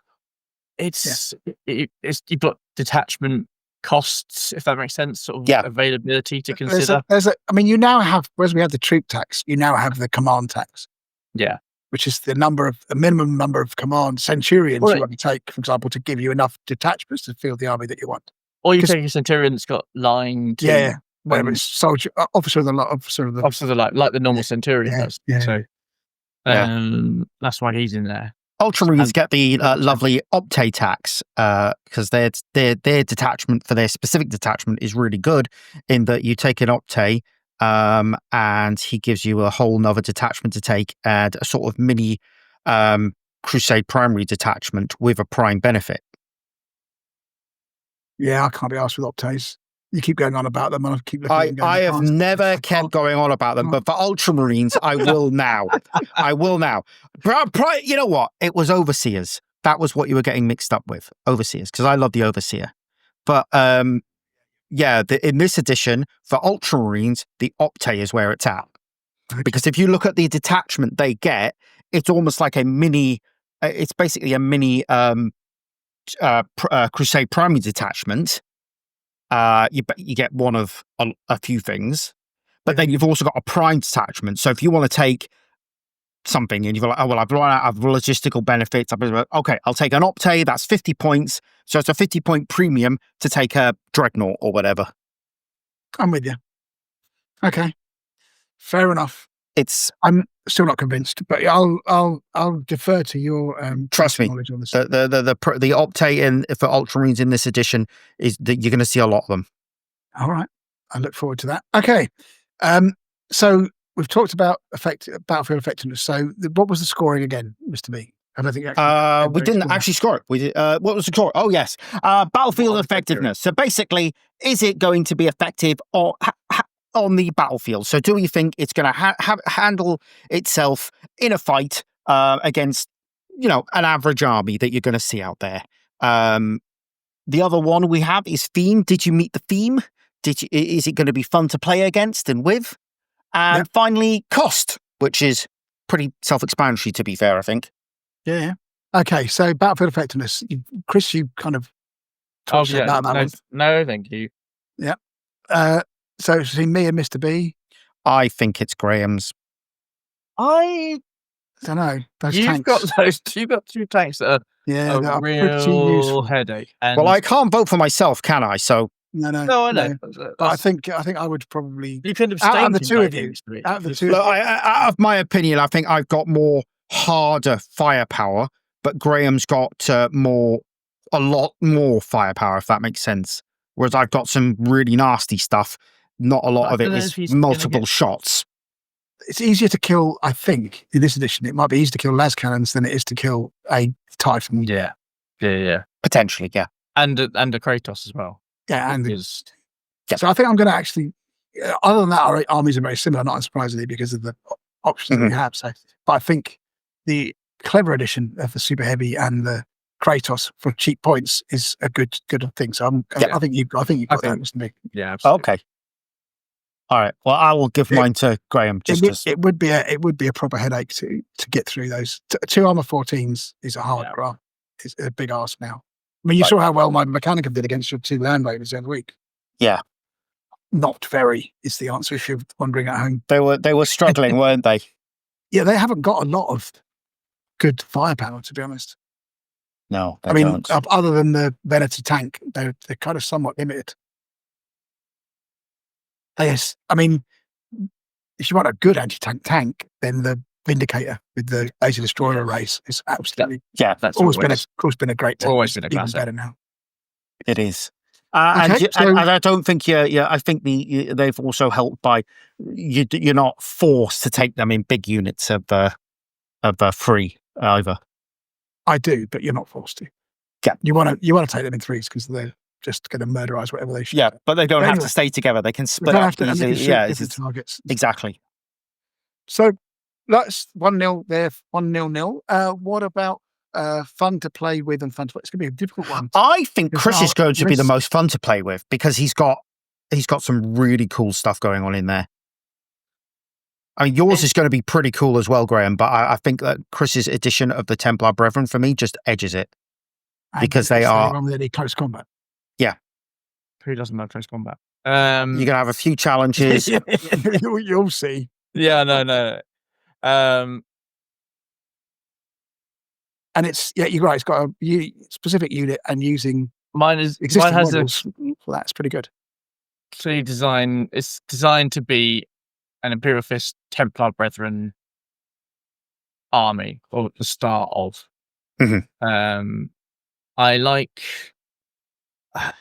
Big butts. And I who cannot lie. doesn't. Who doesn't? Just trying to bring up your. That's what I was going to say, Mr. B. Well done. It It had to be done. has to be done. Pair of pearls, the pair of you. That's what the wives say. That's what the wife said. Oh yeah, absolutely. I like the idea of. I mean, I've rarely done it in all the years that we played Heresy. I do like the idea of shooting those big tanks. That does, but how fun that is going to be in the game scenario, if that makes sense. It's also fun for your opponent as well. So yeah, exactly. That's what I mean. I think mine's going to be. I'm just going to try and shred you with as Yeah. much shooting as I possibly can. So probably not a great experience, but I don't care. But if we're judging it on that, yours is probably more fun. Gotcha. Mm. Okay. Yeah, and costs, I overran costs, so because I put the rapiers in, so I officially get 0 for this particular exercise. So where's Chris's vote for theme going? Oh yeah, Well, mine will.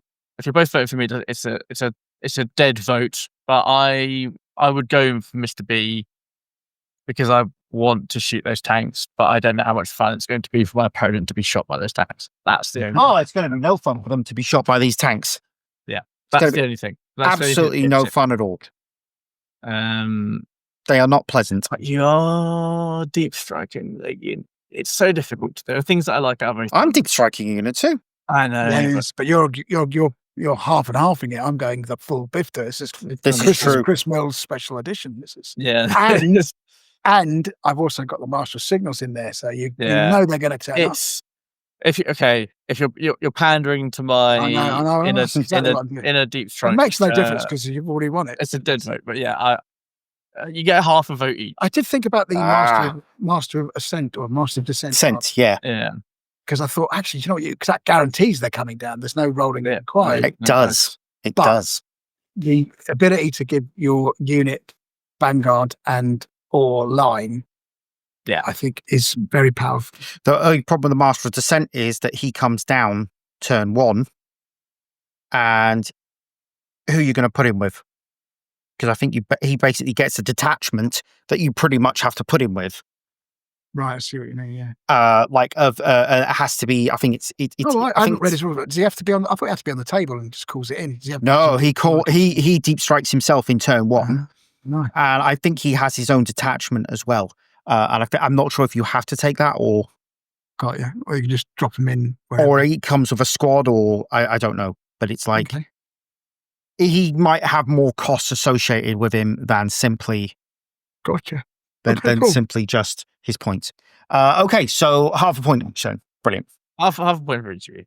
Okay, fair enough. Going for pandering to my deep striking sensibilities at the end there. Yeah. I mean, they're going to be great. I think deep striking in. Personally, I think they're going to cause you all sorts of bother with that 6 big old dreadnoughts, and they're tough buggers. Yeah. Okay. Good. So you're going to do the job. Yeah. What about costs then, Graham? How much were you at? I think it was about 249. 249. Okay. I think that was, it was 206 or 249. I can't remember which one, but it was over 200. If we're assuming that I already own one of the melee box sets, I am at £170. Oh, so it's a win for Chris today. Yeah. What did you come out at? 195. Or was it 191? Something like that. Gotcha. So there we go. Obviously, this is based on today's prices. In a couple of days, the prices are actually going up. I think it's Monday. Right. If we were doing it where we're buying everything from scratch, then Mr. B would just hit me to that particular post. Gotcha. And of course, this was before we had the prices for the combat forces, so that might have changed things, but because they're not too bad for 105. So yeah, that was nice. Fun. So first list challenger 3.0 done, and it's a victory for Chris. Box set going forward to save money because there's some cool stuff. Oh, I can definitely see myself using it a few times. Yeah, it's pretty useful. But yeah, not bad. Not bad at all. All right. Okay. Good stuff. Shall we move into the close of the show? Let's do it. Close of the show.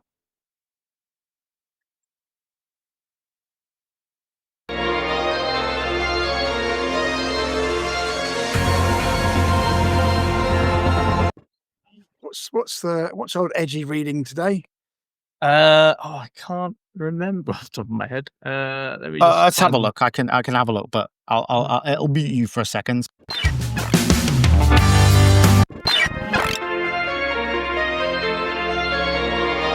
Reading. Close of show. That's the slide I want. Actually, Was it something to do with demonology or something for I beginners? think it was Creative Demons. That was it. That was it. Yeah. And how to slay them with a book with the picture of the What's the name? Slanesh demons above, because they Yeah. are creative demons. Yes. Very good. Okay. So anyway, go on in. Bring it home. Chris, you're doing Me? I'm Yes. doing it. Oh, Yes. Jesus. Oh, okay. Well, that's good to know. Let me. Yeah, absolutely. Totally on it. Not paying absolutely attention 100%. whatsoever. Sounds like it. Definitely had the show notes open. Yeah. To review this bit that I've done 8,000 times. Right. That brings the end to this particular show. I hope you enjoyed it. I hope you enjoyed. Let us know which part you enjoyed, the bit part that I wasn't in or the part that I was in. That's absolutely fine. It's always good. We'll see which one of my contractual obligations or I can exercise next month. Yeah. I should have checked it before they signed it. That's all I'm saying.